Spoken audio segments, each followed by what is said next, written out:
Como é que tá as câmeras? Estamos ao vivo. Pode dar o seu boa noite enquanto você. Nessa aqui.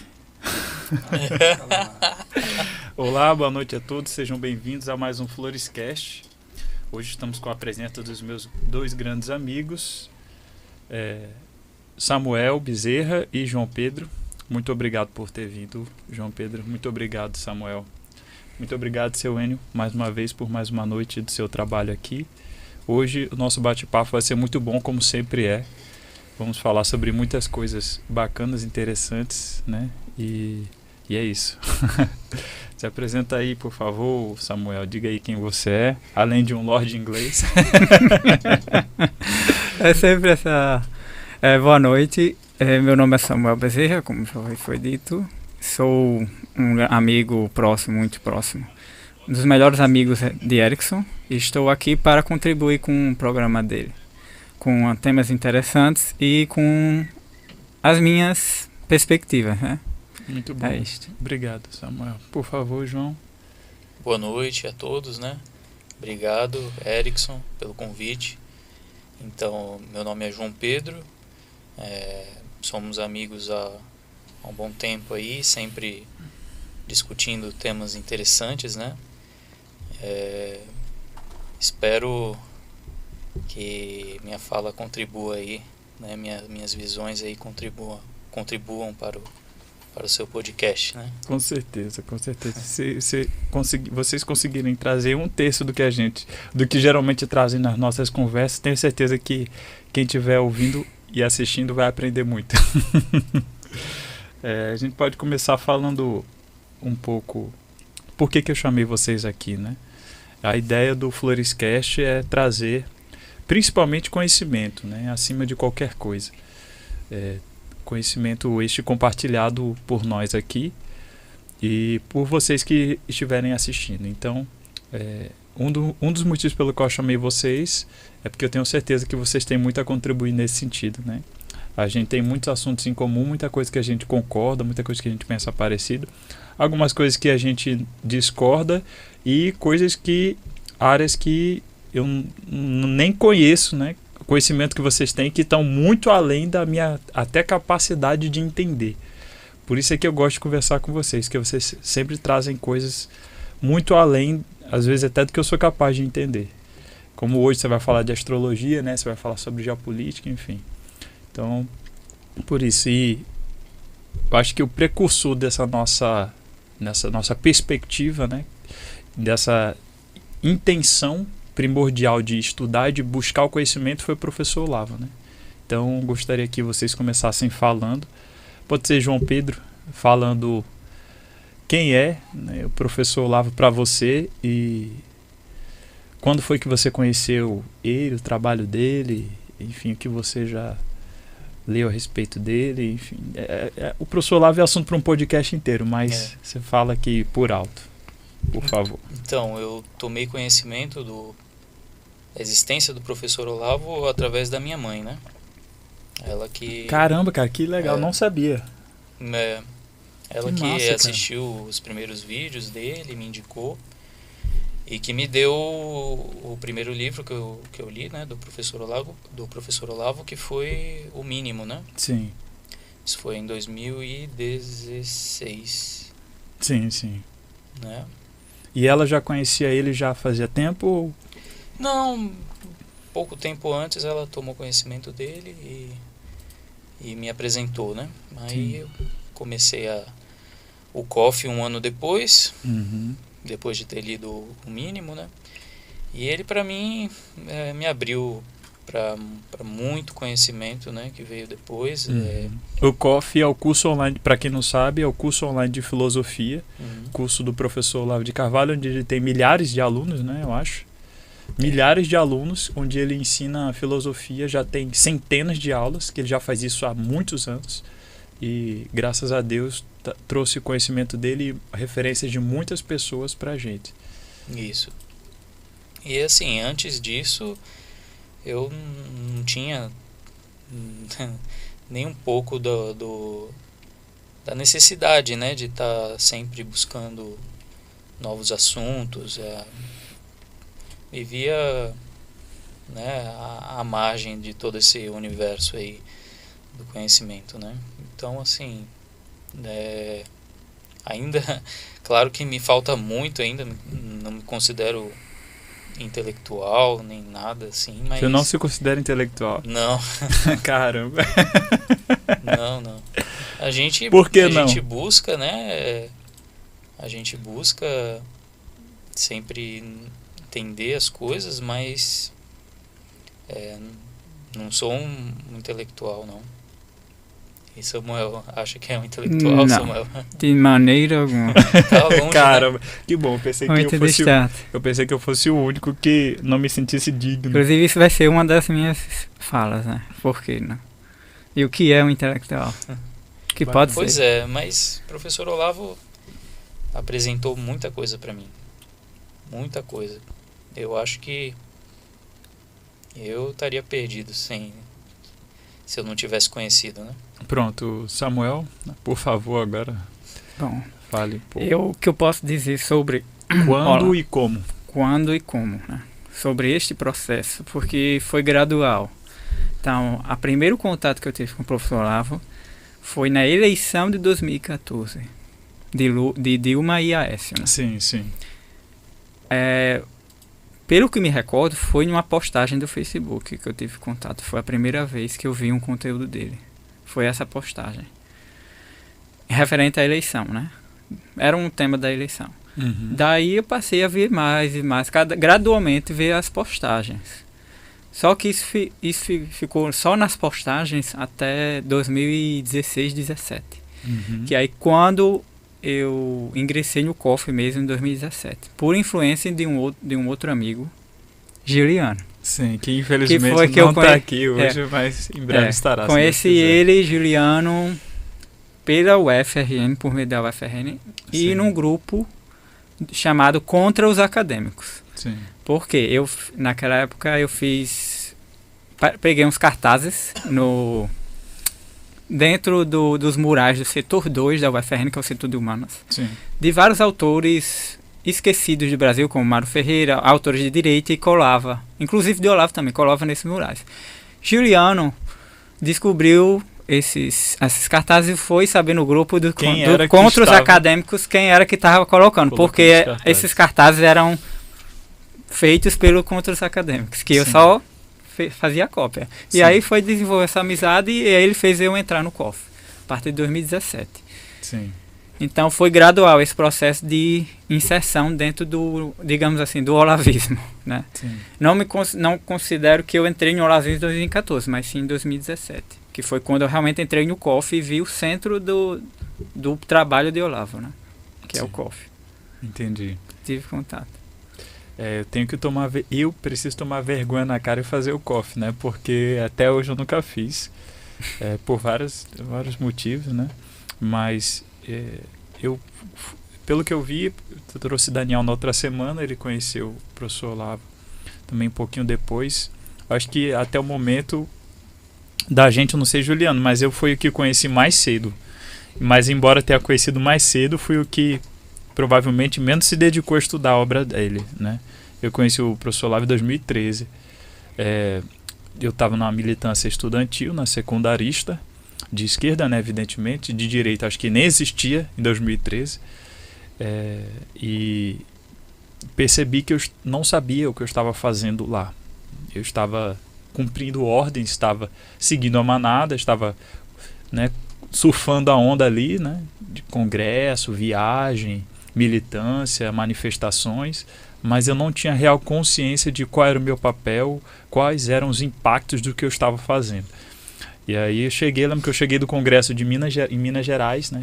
Cheguei do congresso, botei no YouTube, né, o que é comunismo, né? Porque a gente falava em Juventude do Araguaia, né? A gente falava em muitas coisas que eu não fazia nem ideia do que era, né? De comunismo, socialismo, etc. E aí me deparei com um vídeo do professor Olavo que desconstruiu totalmente as narrativas que eu tinha na minha cabeça. E, enfim, muito depois é que eu vim saber que existiu o COF, que, enfim, quem ele era realmente, né? E até hoje, inclusive hoje ainda eu estou tomando dimensão ainda de quem ele é, né? Da importância que ele teve. Enfim, não só na área de política, na verdade a parte política é o mínimo, né, do que ele faz assim. Pelo menos para mim o que influenciou mais foi na parte de educação, porque eu ingressei na pedagogia depois na UFRN.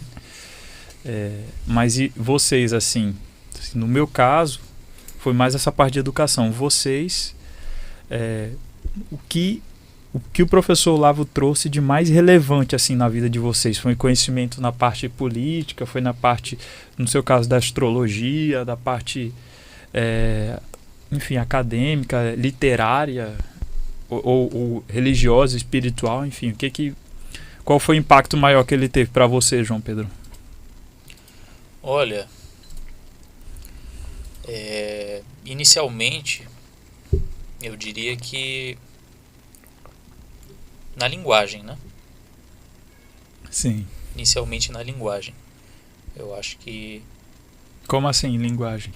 Tudo melhorou quando eu passei a me dedicar a assistir o COF, né? Uhum. Tudo melhorou porque só de ouvi-lo, né, falar a maneira como ele se expressa, né? Uhum. E isso por si já parece que aumenta a sua inteligência, Uhum. né? Porque falar, na verdade, é uma arte, né? E ele dominava essa arte aí. Então, inicialmente esse impacto foi muito forte. Eu acho que só nesse aspecto a minha inteligência já ficou bem melhor. Uhum. Já foi digamos assim, em grande parte ativada, né? A minha inteligência foi ativada por isso. Então, nos primeiros anos, esse aspecto foi o que mais me transparecia, né? Quando eu na minha autopercepção. Sim, entendi. Depois, assim, metafísica, porque eu tenho um grande interesse, né? Uhum. Em como que o mundo é constituído, né? Ciência natural tradicional, né? Filosofia. Esses são os assuntos que mais me chamam a atenção, né? Metafísicos e... Depois eu queria que você falasse um pouco sobre essa questão da ciência natural tradicional. Eu li recentemente a definição, né, diferenciando dessa ciência natural tradicional, pelo que você falou, desse cientificismo atual, dessa visão secular, né, de que só a ciência importa. A ciência é essa perspectiva científica, né, dita hoje aí majoritária, né. Aí depois eu queria até que você falasse um pouco sobre isso, assim, sobre essa diferença. Uhum. E você, Samuel, qual foi a maior, em termos de conhecimento, o maior impacto do professor Olavo para você? Bom, dentro desse processo que foi gradual, que posso dizer, foi uma certa simultaneidade de perspectivas que me agradava nele e que me cativava. Tanto na parte puxou-se pela política, mas agradava-me também pela questão da linguagem, como Sim. igualmente a João falou, e também pela ampliação de uma visão que você não encontrava em nenhum outro lugar. Né? Naquele momento. O que ele trazia que você não encontrava em outro lugar? Porque a maioria das pessoas que talvez estejam assistindo que não sabem quem ele é, o que é que ele trazia de novo? Eu sei, João sabe, mas quem está assistindo?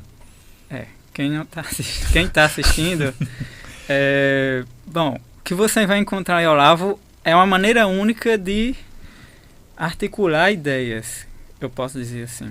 Você não vai encontrar nenhuma outra pessoa no Brasil que vai ter a maneira como ele trata os argumentos. Sim. Não só os argumentos, mas a maneira como ele quer professar e transmitir a filosofia, né?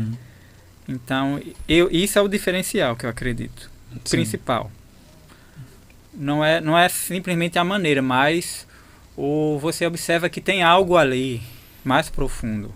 À medida que você vai lendo e você vai despertando mais curiosidade, naturalmente. É como se fosse uma semente que vai...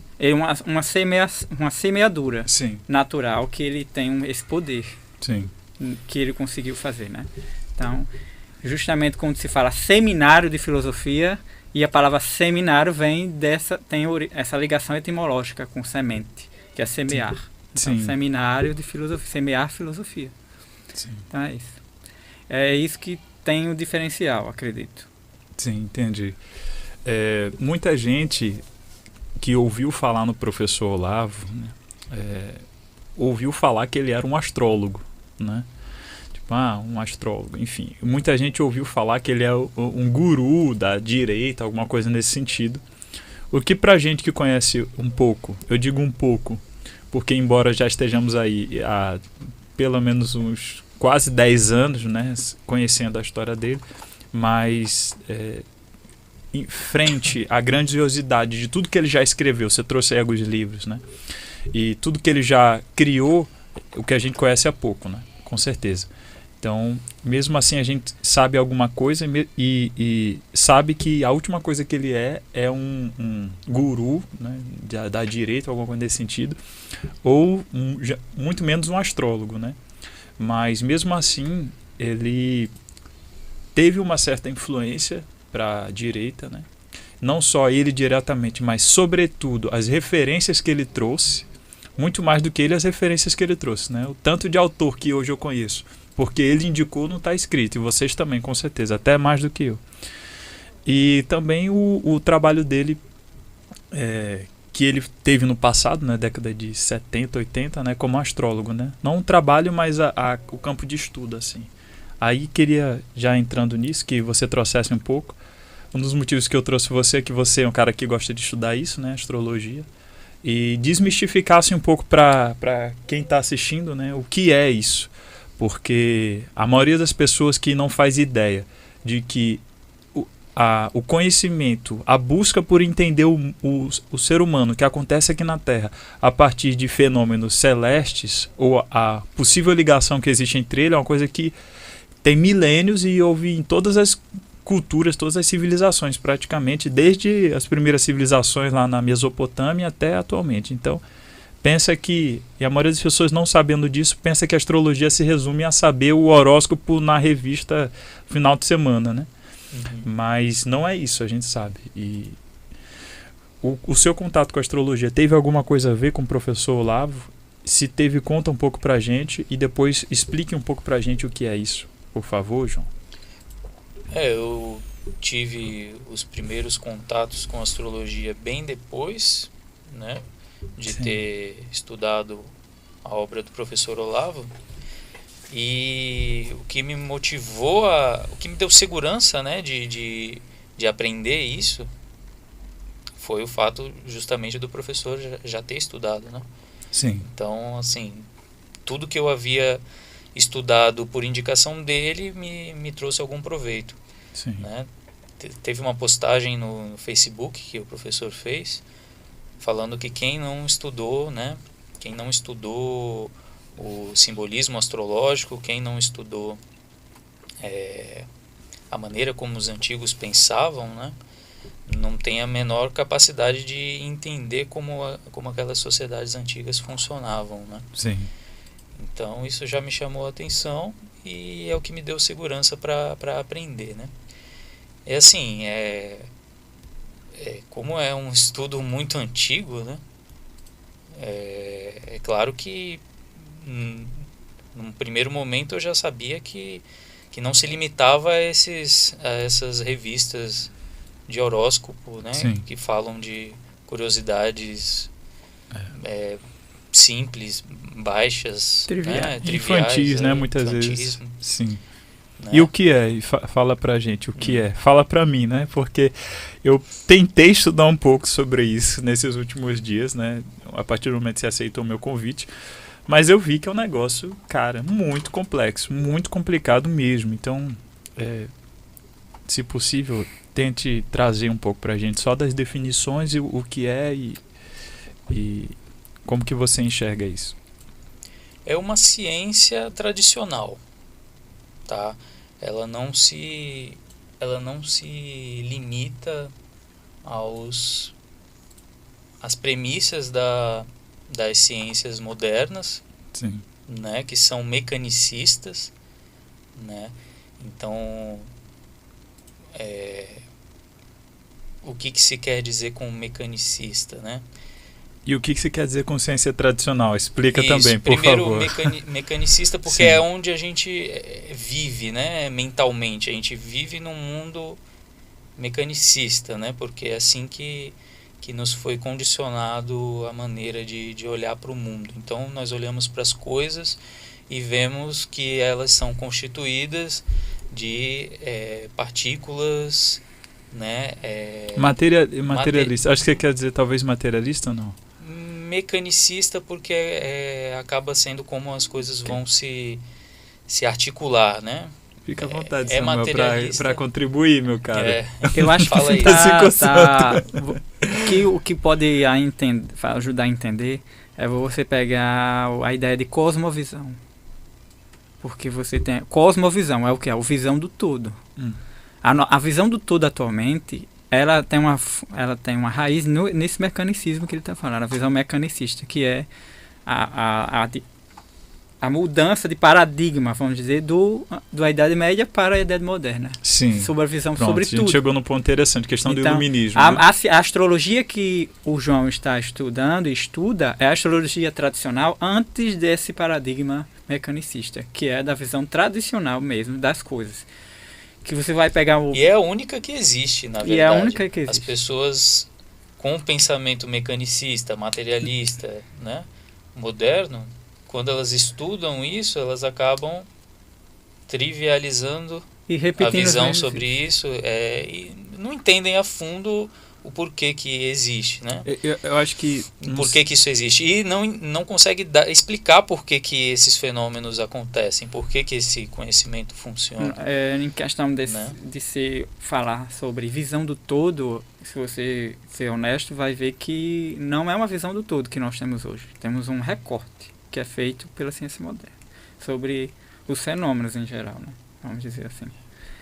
E a astrologia tradicional, ela resgata, ao estudar, ela resgata esse simbolismo antigo que traz novos significados, não só novos, mas antigos significados que foram abandonados. Ajuda a resgatar a cosmovisão, né? Na verdade, todo contato com o professor Olavo ajuda a resgatar essa cosmovisão, porque ele falava a partir disso, né? Desde um centro que é uma cosmovisão, né? O que é cosmovisão? É como o mundo é constituído, como ele se dá metafisicamente, né?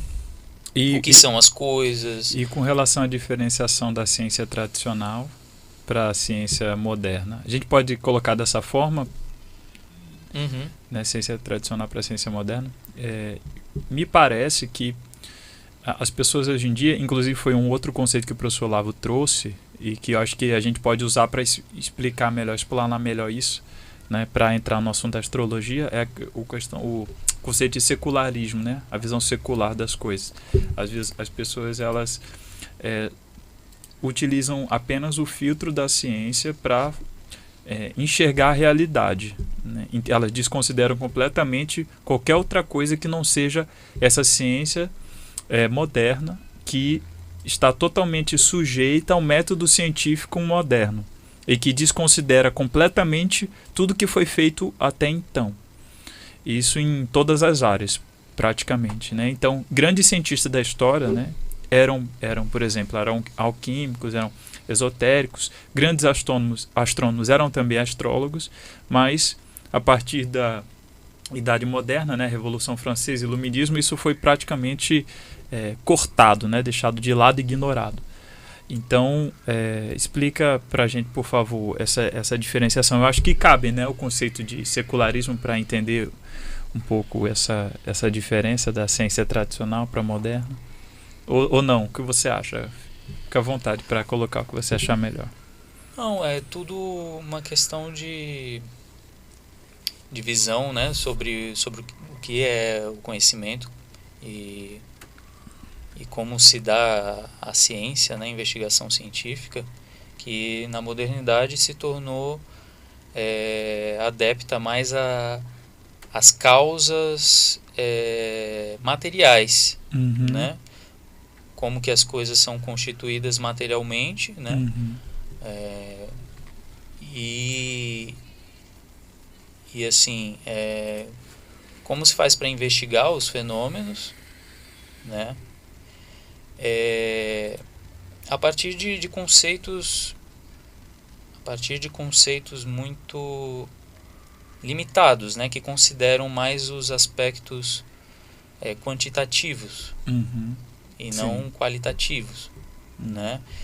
Só que a partir da mecânica quântica, né, começou a ser provado e evidenciado que as partículas, o mundo subatômico, né, ele é completamente imprevisível, ele não pode ser Não está sujeito às mesmas não leis, está né, sujeito da a mecânica essas clássica. leis, Sim. né? Uhum. É imprevisível e ao que tudo indica, age de uma maneira que a gente não consegue investigar com esses critérios, né? Uhum. Sim. Quer acrescentar alguma coisa? O próprio método científico que descobriu esse fenômeno Uhum. não consegue explicar o próprio fenômeno.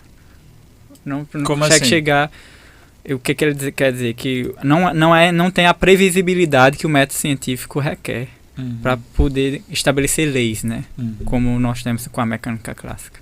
Ou leis da natureza em geral. Então chegamos a um ponto de irredutível, né? Isso é o que podemos considerar um ponto irredutível que a metodologia científica não consegue decifrar mais, não é capaz. Agora a gente não chegou nesse cenário por acaso, né? Outro dia eu estava fazendo um curso, acho que era de psicologia, era até na Brasil Paralelo, não sei se era de psicologia social, alguma coisa assim, de um professor muito bom que explicava que o conhecimento da psicologia, ele é muito antigo. A investigação dos fenômenos psicológicos remonta aos gregos antigos lá, né? Enfim, já é uma coisa muito antiga, tem milênios de existência. Mas a psicologia, enquanto área científica, ela é muito recente, enquanto parte da ciência moderna, ela é muito recente. E até então foi tudo desconsiderado, né? Até acho que final do século XIX, mais ou menos. O que se construiu até ali, como não se encaixava nessa ciência moderna que vocês estão colocando, foi descartado. E a gente sabe que é um conhecimento riquíssimo que não, assim como todas as outras áreas, não precisava ter sido descartado. Enfim, só que essa ruptura ela não se deu por acaso. Então, muitos astrônomos eram também astrólogos. Existia há algum tempo atrás essas ciências elas eram co-irmãs ou talvez complementares. Eram uma só. Eu queria que vocês falassem um pouco mais sobre isso, João. Por que você acha que houve essa ruptura, né? E você também depois acrescentar. E por que você acha que houve essa ruptura e como que isso aconteceu? Porque até um dado momento era considerado, a partir do dado momento foi totalmente descartado e virou misticismo, enfim, coisas que não é. Cara, isso é muito complexo, né? São anos e anos. É muito, muito complexo de explicar, né? Uhum. Por que isso... Quais eram talvez as intenções, né, do movimento iluminista, da Revolução Francesa e tal, quando quis desconsiderar totalmente essa parte da realidade? Talvez ter para si esse conhecimento, né? E ter para si somente para si esse conhecimento. É uma boa teoria. Foi isso que aconteceu mesmo. O que hoje chamamos de ocultismo. Sim. É justamente uma reflexão desse fenômeno, porque o que era aberto para todo mundo se tornou oculto. Então o ocultismo, práticas ocultistas. Sim. Por isso que surgiu essa palavra ocultista, porque o cara está fazendo a prática da mesma ciência antiga escondido, mas que não quer que as pessoas, os outros descubram, né? Porque só ele quer ter aquele conhecimento. Então é isso. Eu acho. Essa ideia dá para entender. E por outro lado, observar o mundo de uma maneira quantitativa dá essa ilusão de poder sobre o mundo, né? E dá poder mesmo, né? Porque o desenvolvimento tecnológico moderno só foi possível por causa da visão quantitativa, né?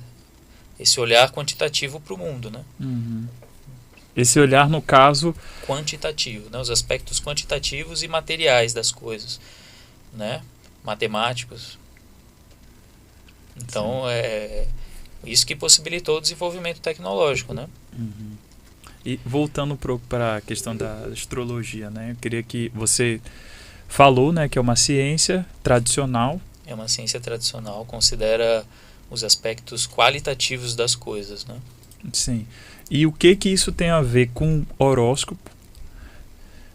Pelo que eu vi, pelo pouquinho que eu estudei, eu vi que é uma ciência que infinitamente maior do que o horóscopo, né? Que não se resume só a influência dos fenômenos astrológicos, dos fenômenos celestes na personalidade do indivíduo. É uma coisa muito maior do que uma pessoa ou do que o ser humano. Explica um pouco pra gente o que ela é além disso, além da suposta influência que exerce, né, sobre a personalidade do cara que nasce num determinado dia, hora, mês e cidade, e o que ela é além disso.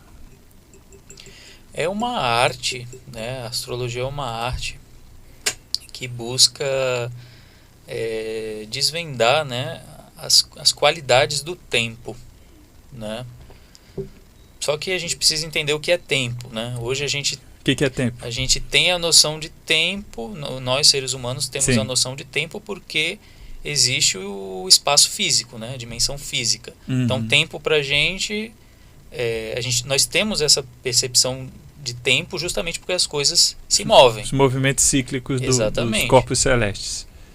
Principalmente os corpos celestes, né? As coisas em geral se movem, por isso que nós temos a noção de tempo, porque as coisas mudam de posição, de lugar, tamanho, no espaço, etc. Entendi. Mas principalmente os corpos celestes, porque é o que define o dia, a noite, né?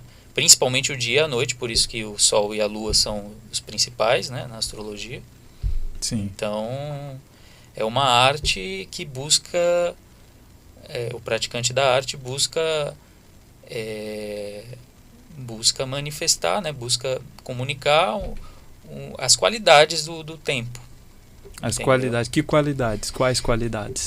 Então, qualidades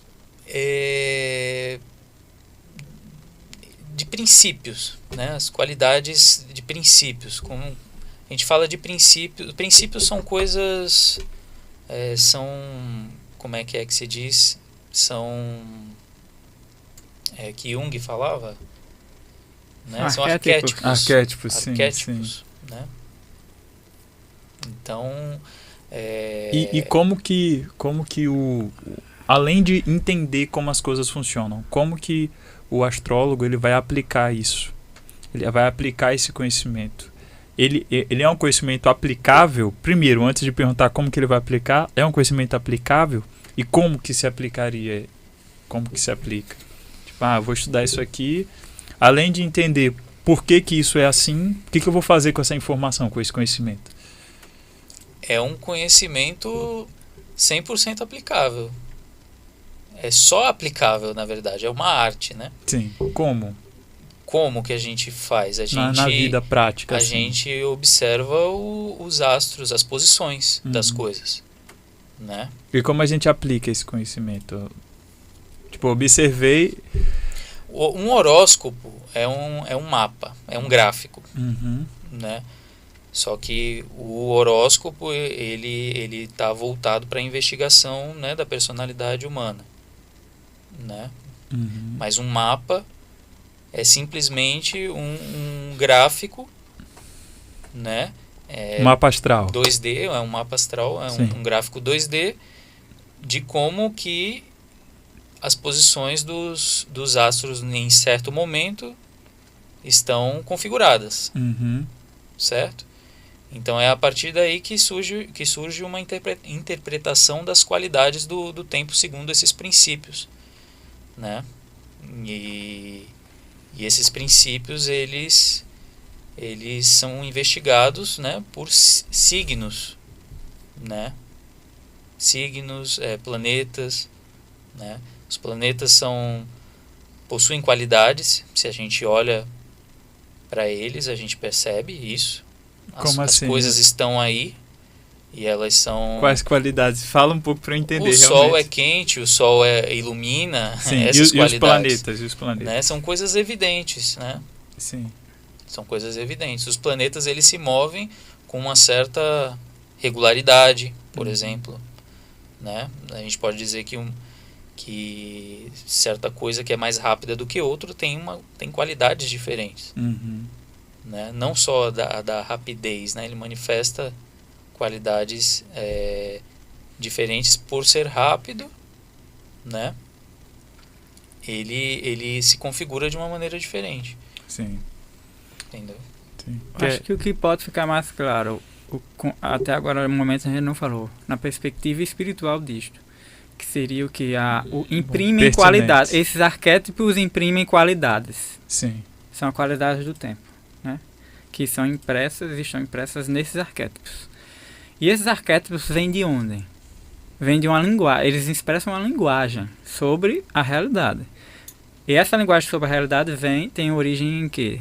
Num ser mais inteligente, que cria essa linguagem, que seria Deus, né? Então, os corpos celestes se movem conforme a vontade divina. E eles se movem com uma linguagem. E essa linguagem são esses arquétipos que imprimem essa qualidade. Sim.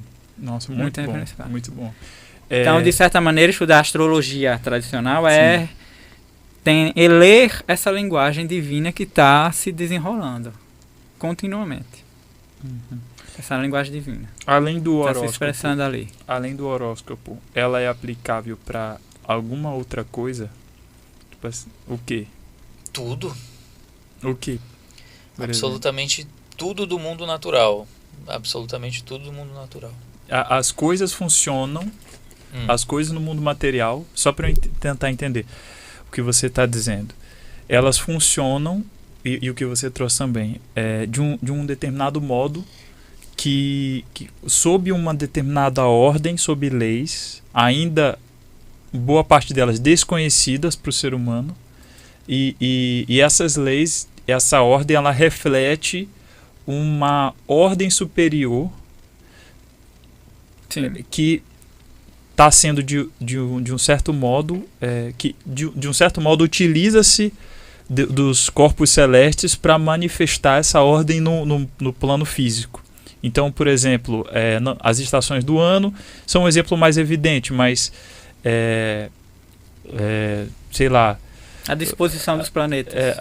Ou então alguma coisa prática aqui no nosso planeta mesmo. As marés, o desenvolvimento mesmo da matéria, né, do mundo físico. Você fala nas marés, porque humano. As marés é um exemplo claro de influência direta dos corpos celestes, que é a Lua. Sim, sim. Que é considerado um planeta dentro da astrologia tradicional, um planeta no sentido simbólico, não no sentido astronômico, né? Porque aí se a gente vai falar, o Sol é um planeta, aí todo mundo tem... Sim, entendi. Na astrologia o Sol é um planeta, né? Sim. Aí se você pensa que a gente fala assim, aí o pessoal que não está muito familiarizado e pega na perspectiva astronômica que realmente o Sol não é um planeta, é uma estrela. Sim, entendi. Aí, mas estamos aqui no outro... Então, o desenvolvimento da própria natureza do mundo material, né? Então, a cadeia alimentar, por exemplo, a cadeia alimentar talvez seja um bom exemplo. Muita gente pensa, quando a gente estuda a cadeia alimentar, não sei se você vai conseguir enxergar ou se você vai fazer algum paralelo com isso, que só serve para você entender que o animal menor, geralmente o herbívoro, é predado pelo animal maior, que é o carnívoro. E aí esse animal maior vai morrer, enfim. E esse animal herbívoro, por sua vez, come um animal menor, ou um ser vivo menor, que no caso é uma planta. E, enfim, essa planta faz a fotossíntese, etc. Só que o que explica realmente a cadeia alimentar, além dessa perspectiva mais óbvia, é uma questão de energia, né? Então, a energia proveniente do Sol. Então, o que faz as plantas crescerem é a fotossíntese, e o que faz a fotossíntese é uma energia que vem do Sol. elas precisam do sol para fazer a fotossíntese. E quando um herbívoro come essa planta, ele pega uma parte dessa energia e perde uma parte dessa energia com a transpiração e eliminando resíduos, né, do corpo. E o animal carnívoro, quando preda o herbívoro, ele está pegando uma parte dessa energia que a planta pegou do sol, que o herbívoro pegou da planta. Então, a cadeia alimentar ela é um ciclo energético mesmo. E quando o animal carnívoro morre, essa energia ela se perde, ela volta para o espaço, né? Porque ele vai se decompor e aquela energia ela volta e vai reiniciar o ciclo, enfim.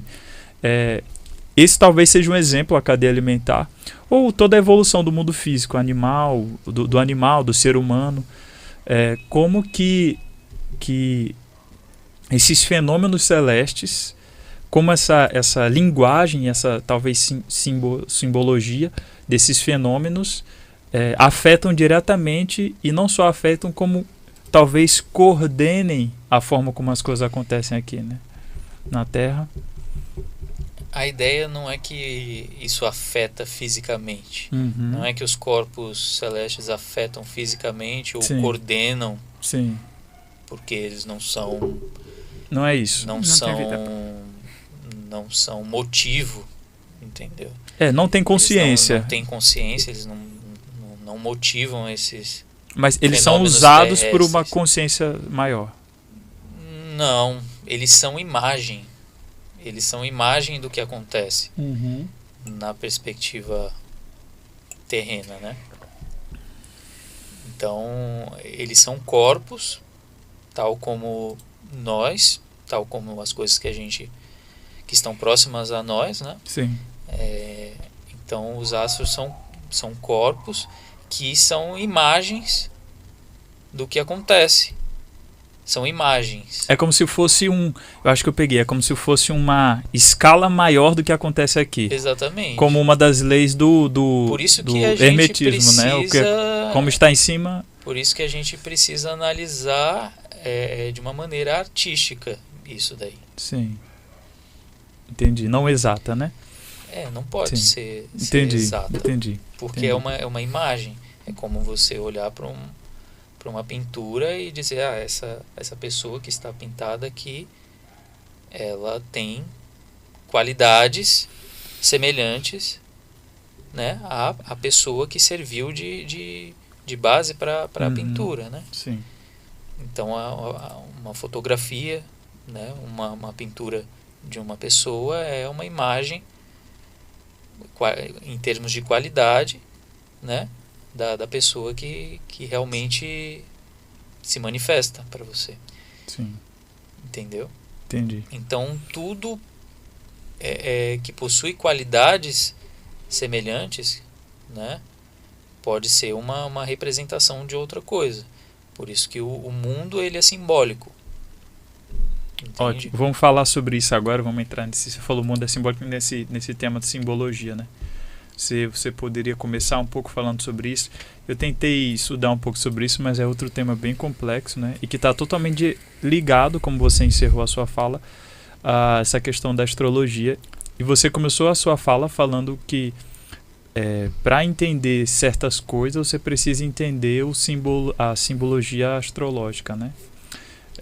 Então, você poderia falar ou você prefere passar para ele? Posso falar, sim. Por favor, Samuel. Puxando ainda, dá para pegar aqui a ponte, porque quando eu falei da influência da Lua, né? A Lua é essa imagem do mundo, pode ser uma imagem do mundo selvagem, por exemplo. No sentido astrológico, ela é.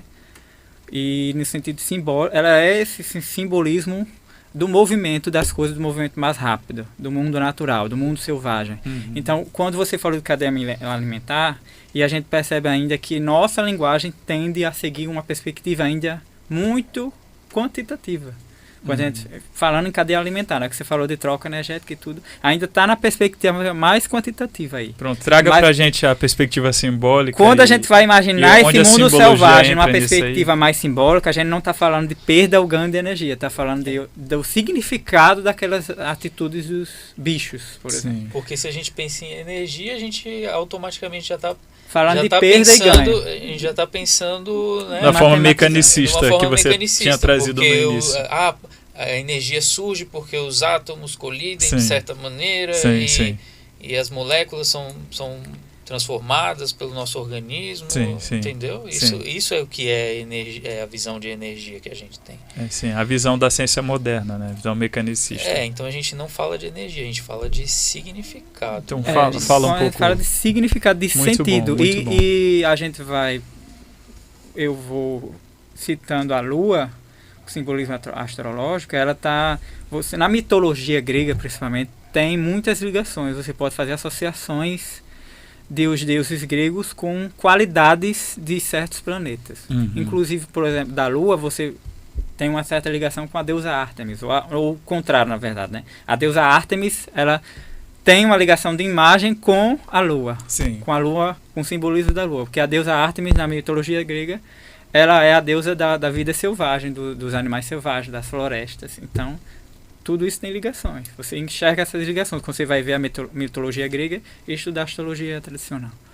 Inclusive, tem um dos filhos de Olavo que tem aula sobre isso. Ele Que é o Gugu. Não, o Davi. Sim, o Davi. O irmão de Gugu. Sim. Que eu vi essas aulas dele sobre ligações da mitologia com a astrologia. Ele fazia as pontes. Eu queria que vocês falassem. É Eu queria que vocês falassem um pouco. Já que você começou a falar de simbologia,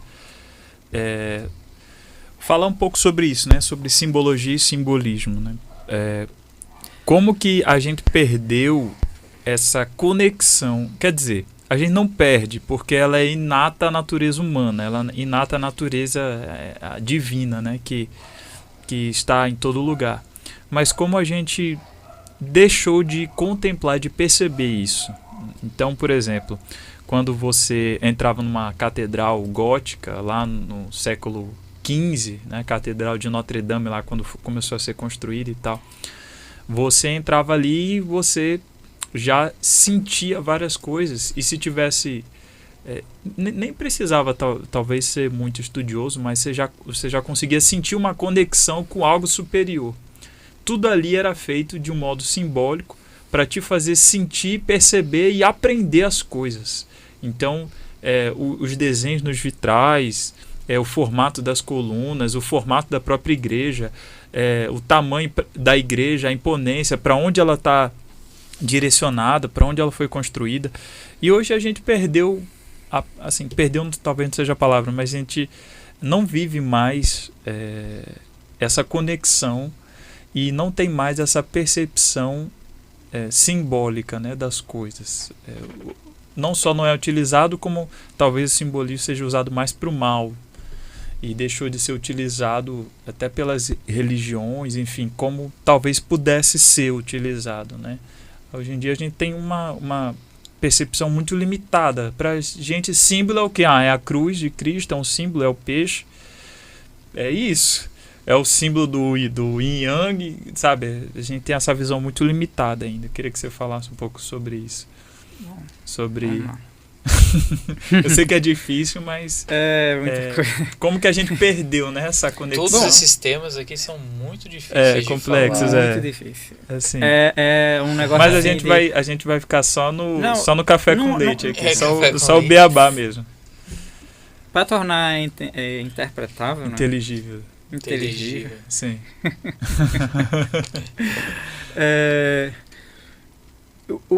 A gente fala vamos mais à frente falar de cultura, né? E a gente vê que a cultura permeia tudo. E justamente essa mudança de paradigma, como eu citei anteriormente, está ligado intrinsecamente com todo esse processo. Porque se você vai estar, por exemplo, as catedrais góticas, como você citou, produzindo aquilo com a perspectiva de trazer significado, a trazer uma mensagem superior, uma mensagem que eleve as almas ou eleve o espírito. A inteligência também. E a inteligência. E as pessoas que estão envolvidas naquilo, todas de classe mais baixa a alta, estão envolvidas naquilo, estão com aquela perspectiva. Para uma mudança de paradigma total que inverte tudo, que tudo se torna utilitário. Tem que ser o caráter utilitário, o menos gasto, o mais minimalista. Então, quando você fala filosofia minimalista, ela tem ligação totalmente com isso. Ela é um filho mais, como é que se diz, o mais caçula moderno, de todo esse sim. processo. Sim. É o nosso minimalismo moderno, que é otimizar o tempo, otimizar o uso do espaço. Sim. E quanto menos detalhes, Menos melhor. é mais, né? Como Menos eles é falam, mais. menos é mais, absurdo. Você pode pegar uma visão positiva sobre isso, pode. Sim.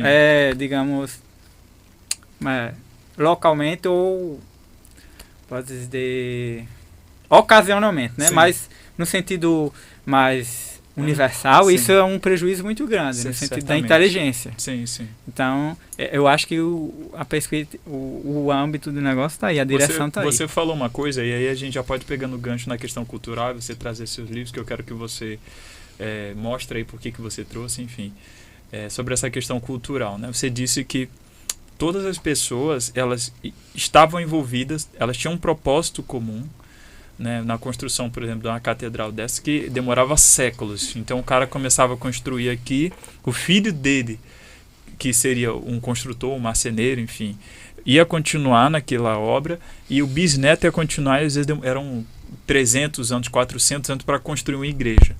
E você falou, tanto as pessoas mais poderosas quanto as pessoas mais pobres, elas tinham tinham valores comuns, tinham objetivos comuns e obedeciam uma certa ordem, uma linguagem, falavam uma linguagem comum com um determinado objetivo, né? Uhum. Como que hoje a gente... Havia uma maior uniformidade benéfica. Né? Sim, sim. Quando a gente fala uniformidade não maléfica ou benéfica. Uma Sim. uniformidade que tinha uma direção boa. Sim, eu queria que você falasse um pouco mais sobre isso, assim, como que... Porque isso hoje é quase que inconcebível com essa perspectiva que a gente tem materialista e imediatista, né? Como o cara tá trabalhando na empresa, se ele não for promovido em, sei lá, 1 ano, ele já está incomodado porque ele acha que merece, ou se ele não conseguir ver o resultado daquilo nos próximos anos, ele já não vai se sentir tão motivado, ele não tem uma perspectiva tão a longo prazo, né, da eternidade, por exemplo. Quem é que, né, isso hoje em dia não tem valor nenhum praticamente. Então fala aí, eu queria que você falasse um pouco mais sobre isso. E já entrando no gancho... Exatamente a eternidade ou sobre essa mudança cultural, porque Sim. isso é resultado de uma mudança cultural, né? Sim. Quando a gente vai falar de processo histórico, Sim. e esse processo é muito difícil de se... é muito complexo, como a gente já disse. Sim. Tentar resumir pode ser perigoso, mas... É verdade. É um processo de longos séculos, né, de vários séculos que aconteceu, porque não é do dia para a noite. É aquela frase que não é do dia para a noite, que essa mudança aconteceu. Então, isso é de gerações e são as ideias que foram se espalhando, né? Então, o movimento iluminista, nem o próprio movimento iluminista tinha uma uniformidade de propósito. Pronto, você tinha os grupos... a gente pode utilizá-los, né, como parâmetro, vai lá. Sim. Você tem as famílias dinásticas que iam se formando aos poucos, as que temos atualmente, tanto as mais anteriores. Sim.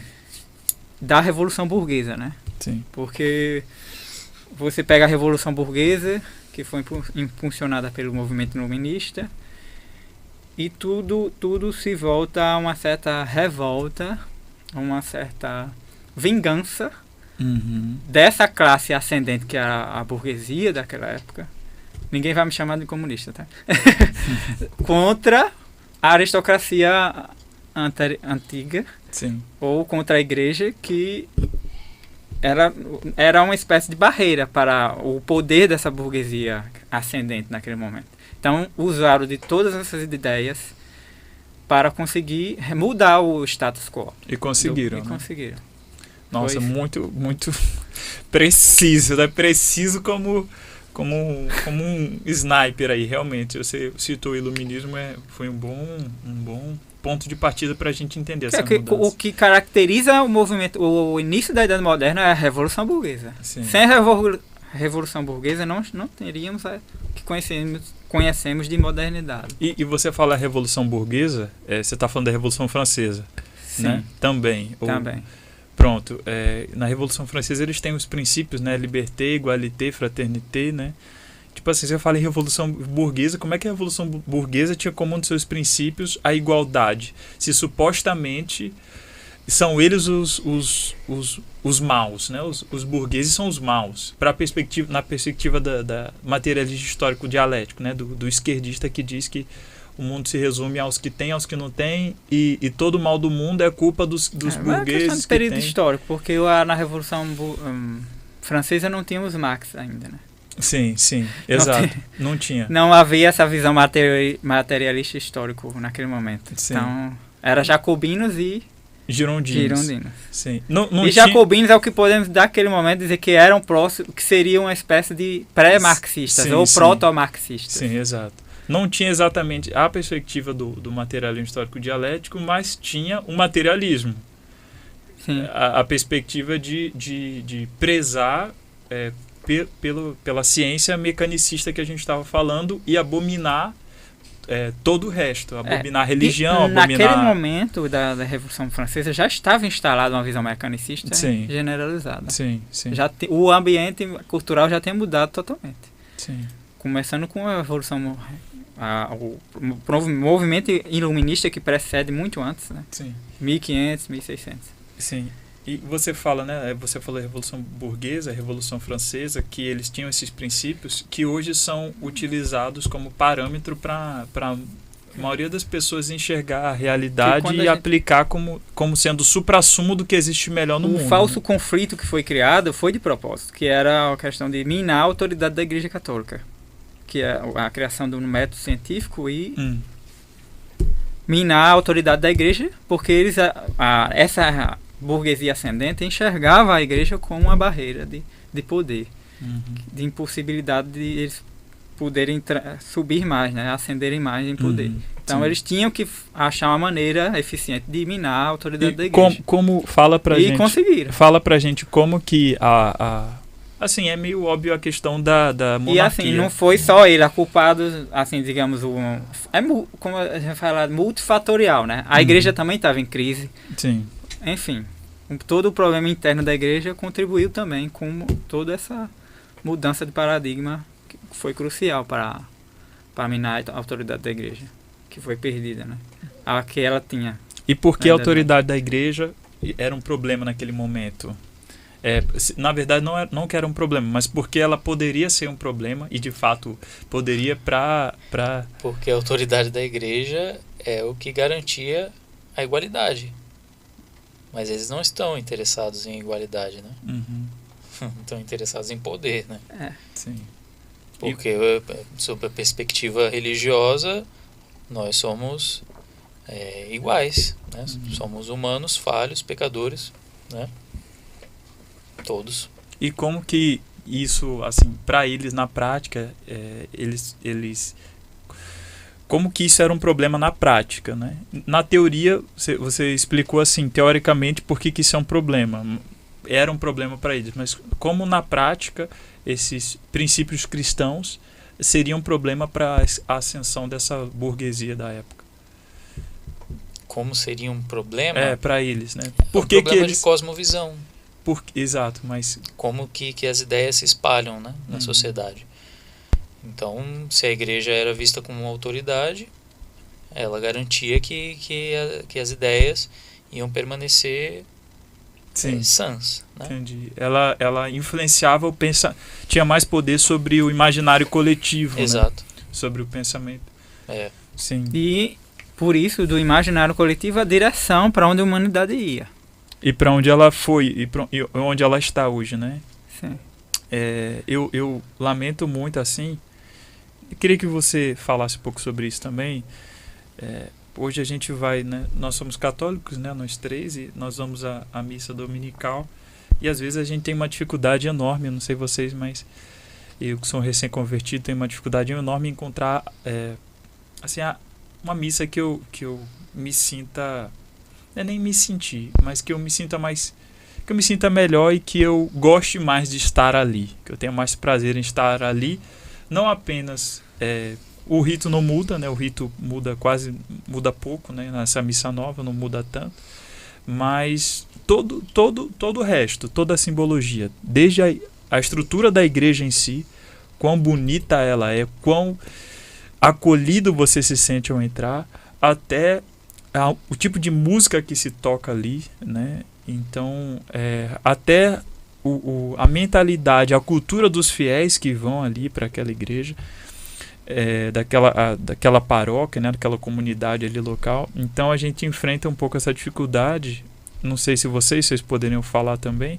Você frequenta a missa tridentina, né, João? Você também, né? Também. Você está frequentando lá.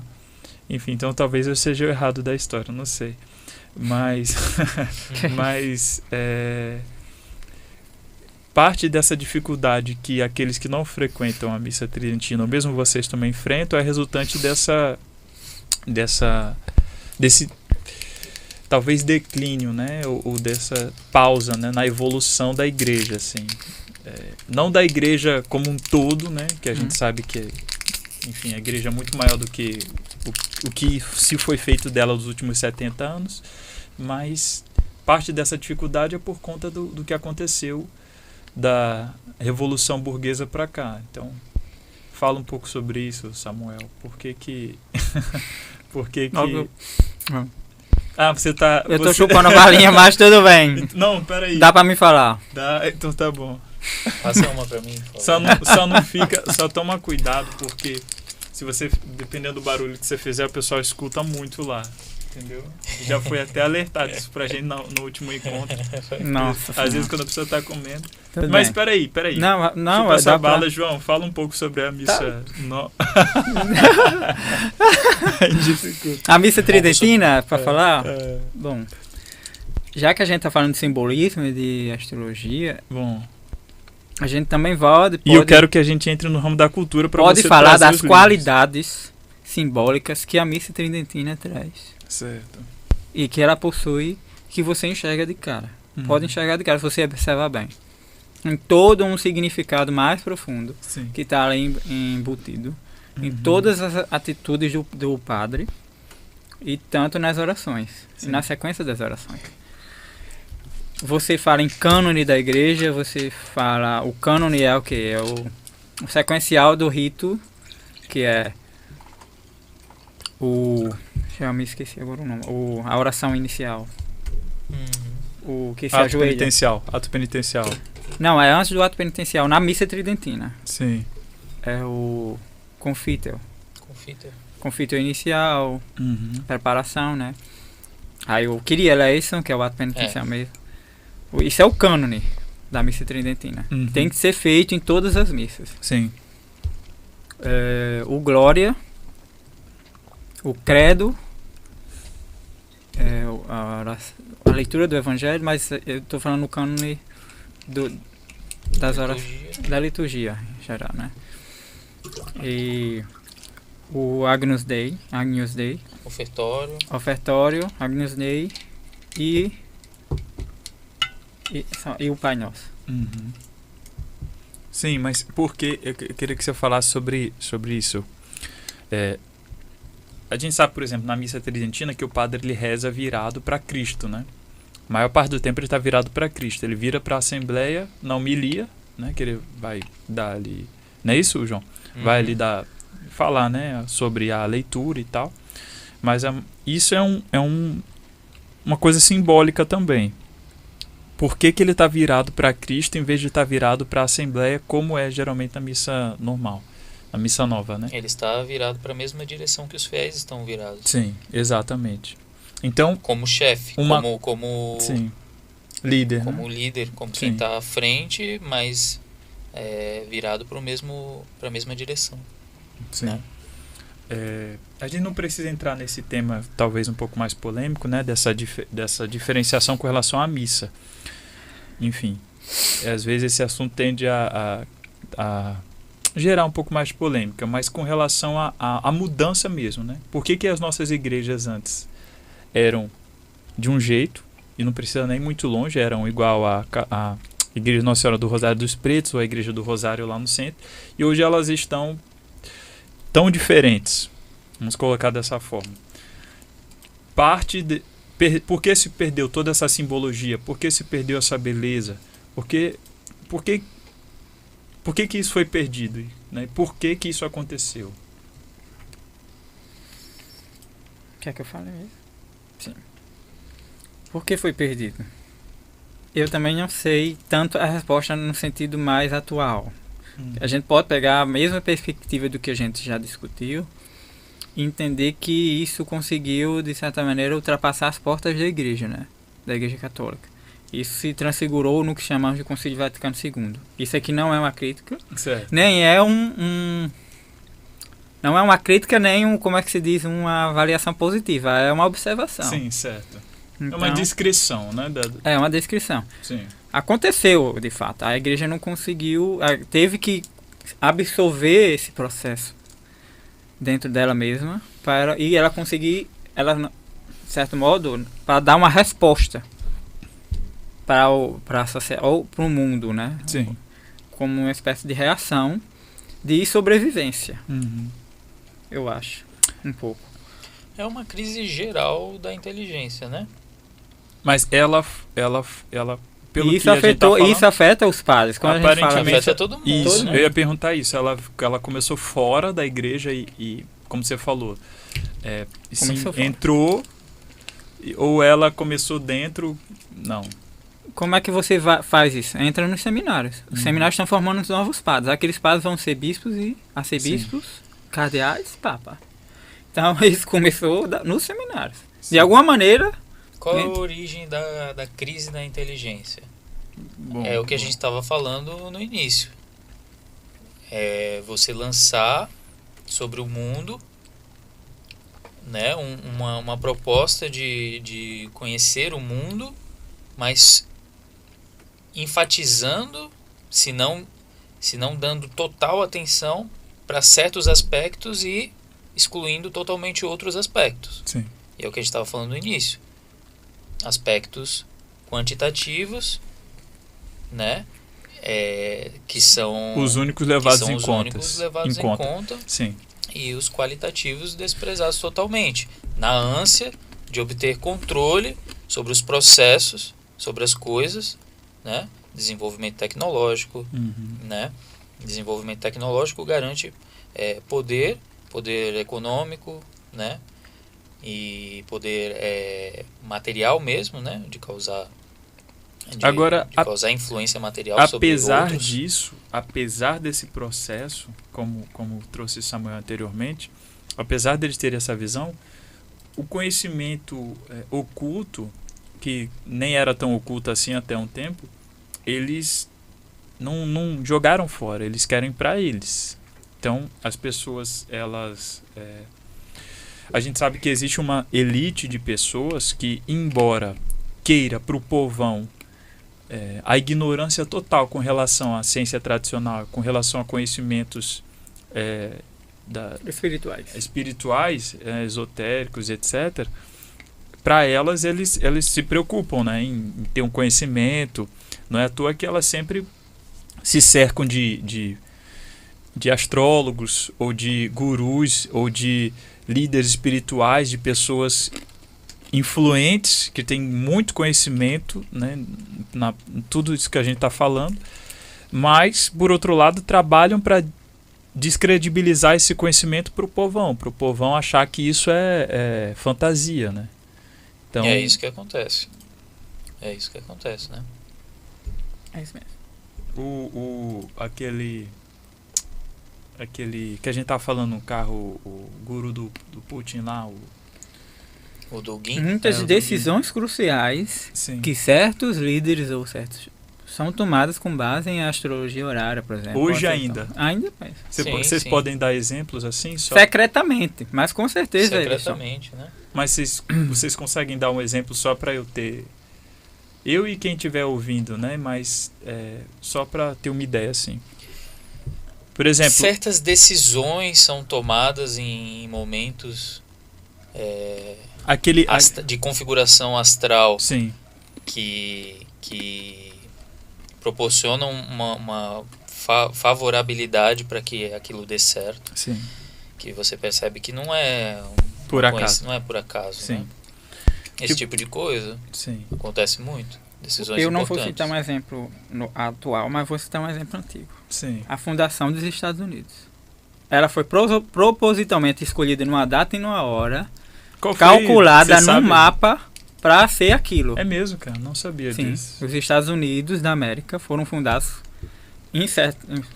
a decisão de fundar o país em tal dia, em tal hora, foi influência astrológica. Sim. Direta. Porque o mapa do Isso país é documentado, né? é documentado. Até quem já Engraçado, citou os isso caras- foi o próprio Davi também. Davi de Carvalho já citou esse fato. Sim, sim. E eu acho que o Gugu também. Uhum. Aí você vai ver as qualidades que as configurações astrológicas daquele momento, né? Vão ficar Manifestavam, né? Comunicavam as qualidades, e você faz um comparativo com as qualidades que o povo norte-americano manifesta, né? Uhum. E você vê que existe que você Uma pode correspondência. traçar, existe uma correspondência, né? Esse aspecto da necessidade de liberdade, né? Que o norte-americano tem, né? E de De poder autoproteção. É um se princípio defender. muito forte, De se né? defender e de liberdade, Da autoproteção. Constituição deles. De autoproteção e de sustentar a nação, de ideia de nação, de patriota, de crescer, fazer crescer. Agora, Porque Mas as coisas não são perfeitas, né? não são Então, perfeitas. nenhuma configuração, nenhum é momento, lógico, é. nenhum momento é perfeito, Sim, né? Então, Exato. Porque Eu não sabia, muito interessante vocês vamos citar trazerem aqui, só isso. para encerrar. Tá. 4 de julho, né, a data a canceriano. Então é um país, eu vou dizer assim, canceriano, dessa maneira, porque foi fundado tem essa traz essas qualidades assim de proteção, como ele falou, de liberdade, de busca de Que os Estados Unidos e os pais fundadores, né, eram boa parte deles da maçonaria, isso assim, todo mundo sabe, né? Tá, eles não escondem isso, tá nas notas, toda uma simbologia, até na nota do dólar e tal, isso aí. Agora, assim, eu lamento que no Brasil tenha sido tão diferente, né? Porque desde o início da fundação da República, fundação não, do golpe da República, os maçons tiveram uma influência muito grande, né? Mas aqui a coisa aconteceu de uma forma totalmente diferente. O próprio Marechal Deodoro era maçom, né? Marechal, o primeiro presidente. Ele dizem, né, que ele se arrependeu de ter sido a cara do golpe, né, o principal ali, influenciado provavelmente por outras pessoas, mas foi o primeiro presidente. Tem até uma história de que ele não quis ser enterrado com a farda dele.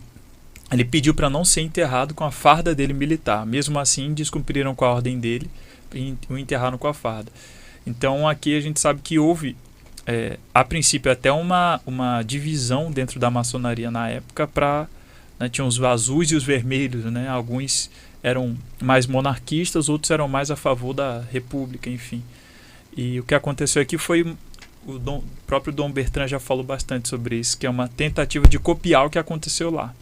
Copiar até a bandeira, porque a bandeira provisória, né, do fim da República, né, de 15 de novembro até o dia 19, a bandeira é a cópia da bandeira dos Estados Unidos com as cores do Brasil.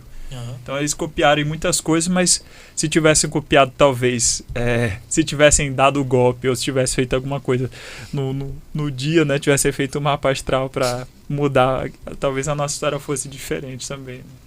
Enfim, mas não iam fazer e não fazem, né, até hoje. Enfim, eu queria que você, Samuel, falasse aí sobre os livros que você trouxe, né? Por que você trouxe eles? Você trouxe aqui uns do Olavo, eu tô vendo. Já que a gente tava Do Olavo foram Olavo, esses dois, né? É. Não. E aqui já falando Nós dos temos Estados aqui Unidos e falando sobre duas- simbologia. Duas, digamos, temáticas Levanta que assim, tem, levanta para essa câmera aqui. certo? Sim. Os Estados Unidos e a Nova Ordem Mundial, edição da Vida Editorial, certo? É o debate, famoso debate. Foi feito no ano de Dugan, da Alexandre Dugan, o guru Dugin. Duguinho, obrigado. O guru do Putin, né? Sim. E O o Dugin professor é Olavo. o cara lá que auxilia em tudo nas decisões do Putin, de certa maneira. Intelectualmente, né? O mentor intelectual da quarta teoria, Vladimirovich. do chamado quarta teoria política Sim. e, digamos, o chamado eurasianismo. O eurasianismo deriva da quarta teoria política, certo? Não é o eurasianismo o primordial das ideias do Dugin, mas ele criou a chamada quarta teoria política, que é uma espécie de tentativa de mixar várias filosofias políticas, que são até, de certo modo, antagônicas entre si, mas isso aí revela um certo a intenção por trás do que ele quer fazer, que é derrubar o Ocidente, de certa maneira, pela guerra ou pelas ideias, pela guerra e pelas ideias. E o Olavo, nesse debate, vai dar a perspectiva dele, que é uma perspectiva de ciência política, enquanto o Dugin é um analista geopolítico, de geoestratégia, e ele a diferença aqui é o quê? O Olavo ele não está engajado em nenhum movimento político nem ideológico, enquanto o Dugin é totalmente comprometido com isso. Sim, e o cerne do debate, como é que pode dizer, o clímax acontece quando há esse conflito. E o próprio Olavo, assim, ele abandona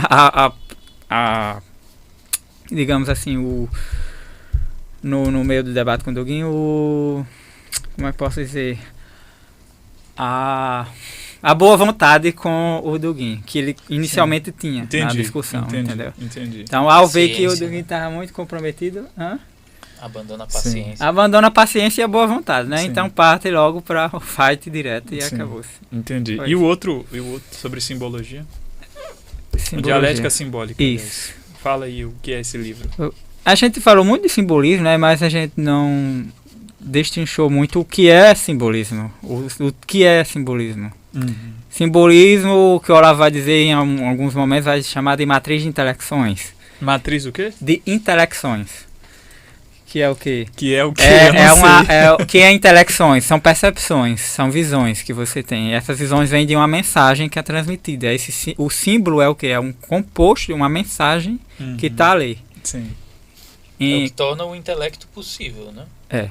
Que na própria perspectiva do Olavo da inteligência, que é a capacidade de perceber a verdade. Sim, interessante. Então, e esse livro fala sobre ampliar essa capacidade de perceber verdades. E aqui a dialética simbólica de Olavo é uma sequência de estudos reunidos, como está aqui no subtítulo, de vários artigos dentro dessa perspectiva de análise simbólica. Certo. Então aqui ele vai falar de simbolismo em vários lugares. Por exemplo, aqui tem Aprendendo a Escrever. Tem a análise do filme O Silêncio dos Inocentes. E ele vai, por exemplo, nessa análise, destrinchar o valor simbólico de cada personagem. O que eles significam ali.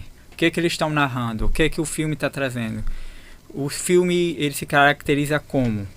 E aí eu vou dar um pouco de spoiler. Ele vai dizer que um filme é a narrativa iniciática. É um modelo de narrativa iniciática. O Silêncio dos Inocentes. Caramba. Ou seja, se você perceber bem, os símbolos estão bem postos ali, estão mostrando a narrativa iniciática. Que é a protagonista, que é a Clarice Starling, né? Que ela está fazendo esse caminho iniciático. Sim. Entendi. Caminho iniciático porque ela está cumprindo justamente com o que o espírito dela propôs desde sempre. Ela está trilhando o caminho, né, do que o próprio espírito dela propôs para ela, né, o destino dela.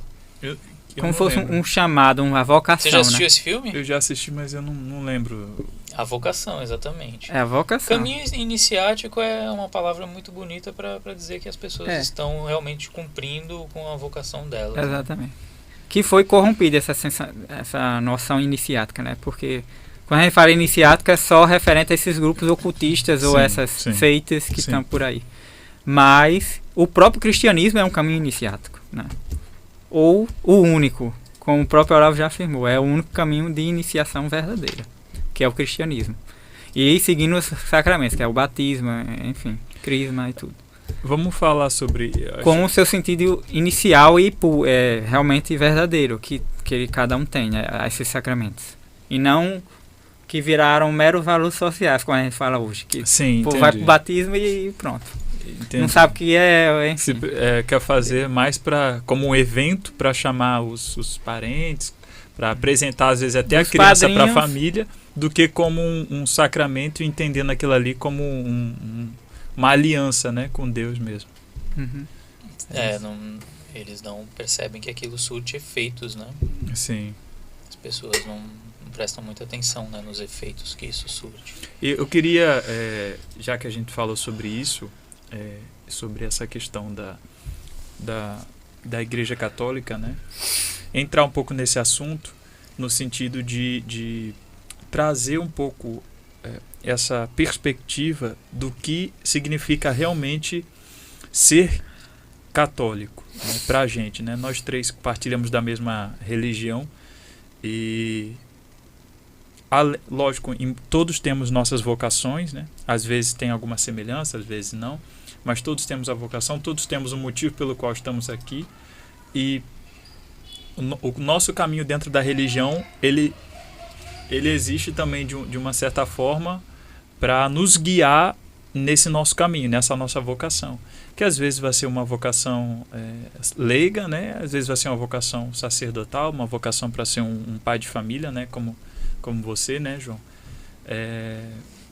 E eu queria que vocês falassem um pouco sobre isso, né? Porque hoje em dia, eu estava até assistindo um vídeo do Olavo, eu acho que foi no vídeo dele, a religião muitas vezes, e infelizmente isso se aplica também a nós às vezes, se tornou um sinônimo de uma escolinha de regras, assim, de moralidade, né? Não, a religião se resumiu ao ensino da moralidade. Ó, você faz isso aqui que é certo e isso aqui que é errado. Isso aqui é certo e isso aqui é errado.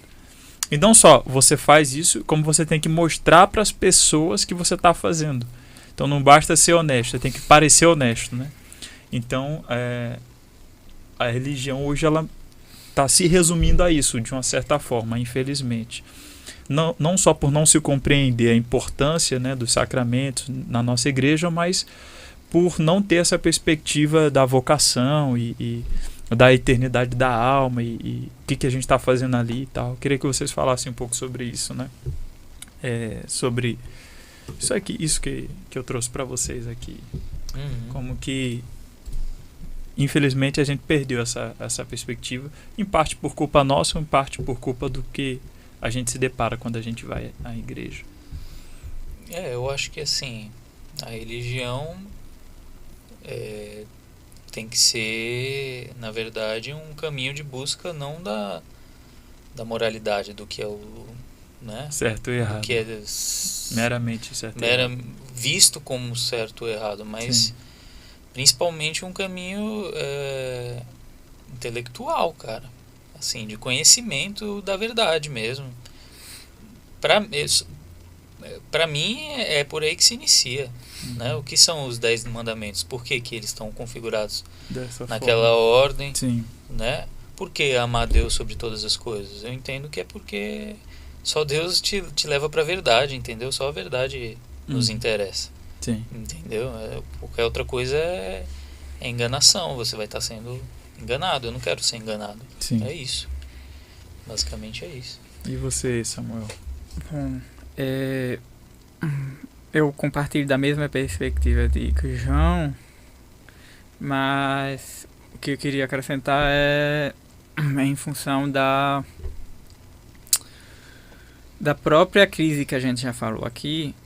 E quando a gente fala de, você citando certo e errado, essa visão de pura moralidade, de regras, ela advém justamente dessa influência muito forte sobre o quantitativo, que é a quantidade de virtudes que eu tenho, ou que eu posso adquirir.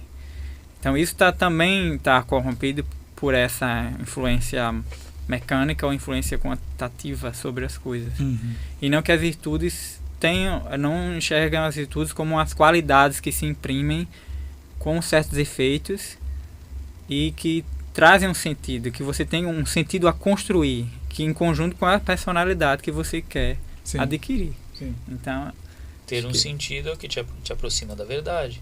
Né? Porque você vai ter um sentido é justamente seguir o espírito, né? Sim. Que ordena as coisas. Ou seja, a verdade é essa ordenação. O Espírito de Deus que ordena o seu próprio espírito e em círculos concêntricos vai trazendo sentido para a nossa vida cotidiana, né? Sim. Entendi. Muito Então bom. é justamente quando a gente fala religião, e que aquele sentido de religião é religar. Ou seja, religar Deus com o homem com Deus. Então é por esses processos de círculos concêntricos estabelecer essa ligação de sentidos para a verdade. Sim, muito Eu bom. acredito. Muito bom. Como a gente estava falando anteriormente, né? Infelizmente hoje em dia a gente perdeu muito essa perspectiva até de vocação mesmo. Hoje em dia, quando você fala para alguém a palavra vocação, ela tende a pensar que tem alguma coisa a ver com profissão, ou com habilidade, ou com conhecimento, enfim. Ela restringe muito o significado real da palavra vocação, e essa perda de significado tem tudo a ver com o que você trouxe, João, sobre o que você aprendeu com o professor Olavo. Foi, a princípio, a questão da linguagem, né? O que mais te enriqueceu foi com relação à linguagem. E uma das primeiras coisas que eu aprendi com ele, lá no livro Mínimo, um dos primeiros capítulos trata sobre vocação, né? Que ele coloca a vocação como no sentido etimológico mesmo da palavra vocare, né? Que é chamado. Então, quando você segue um caminho dentro da religião católica, você, teoricamente, deveria, utilizando-se ali de todos aqueles símbolos, todo aquele conhecimento que é posto para você e que você vai participar na sua vida religiosa, seguir em direção mesmo à sua vocação, se conhecer e saber como se colocar a serviço de Deus, como suas habilidades, como seu conhecimento, como o seu contexto de vida faz com que você trilhe o seu caminho, que é único para você e que Deus escolheu para você, né?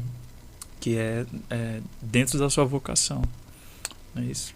É bem interessante esse tema da vocação, porque a astrologia, a gente abre um mapa de uma pessoa, né, e a gente consegue, né, perceber, né, a gente consegue fazer comparações, né, do mapa com a personalidade da pessoa. O que é um mapa de uma pessoa? É como as configurações planetárias, né, as posições dos planetas estavam dadas ali, como as configurações estavam dadas no momento em que a pessoa nasceu, tá? Isso daí, a proposta é que isso revele certos aspectos muito íntimos, né, da pessoa, como uma imagem, né? A imagem de como os corpos mais altos, né, estavam configurados naquele momento de nascimento, né?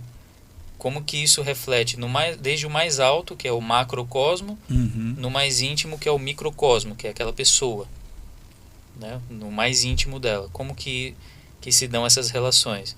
Então, a arte astrológica busca isso. Você traçar essas correspondências, né? E criar uma investigação. Então, como você consegue identificar certos traços íntimos, você consegue, de certa maneira, determinar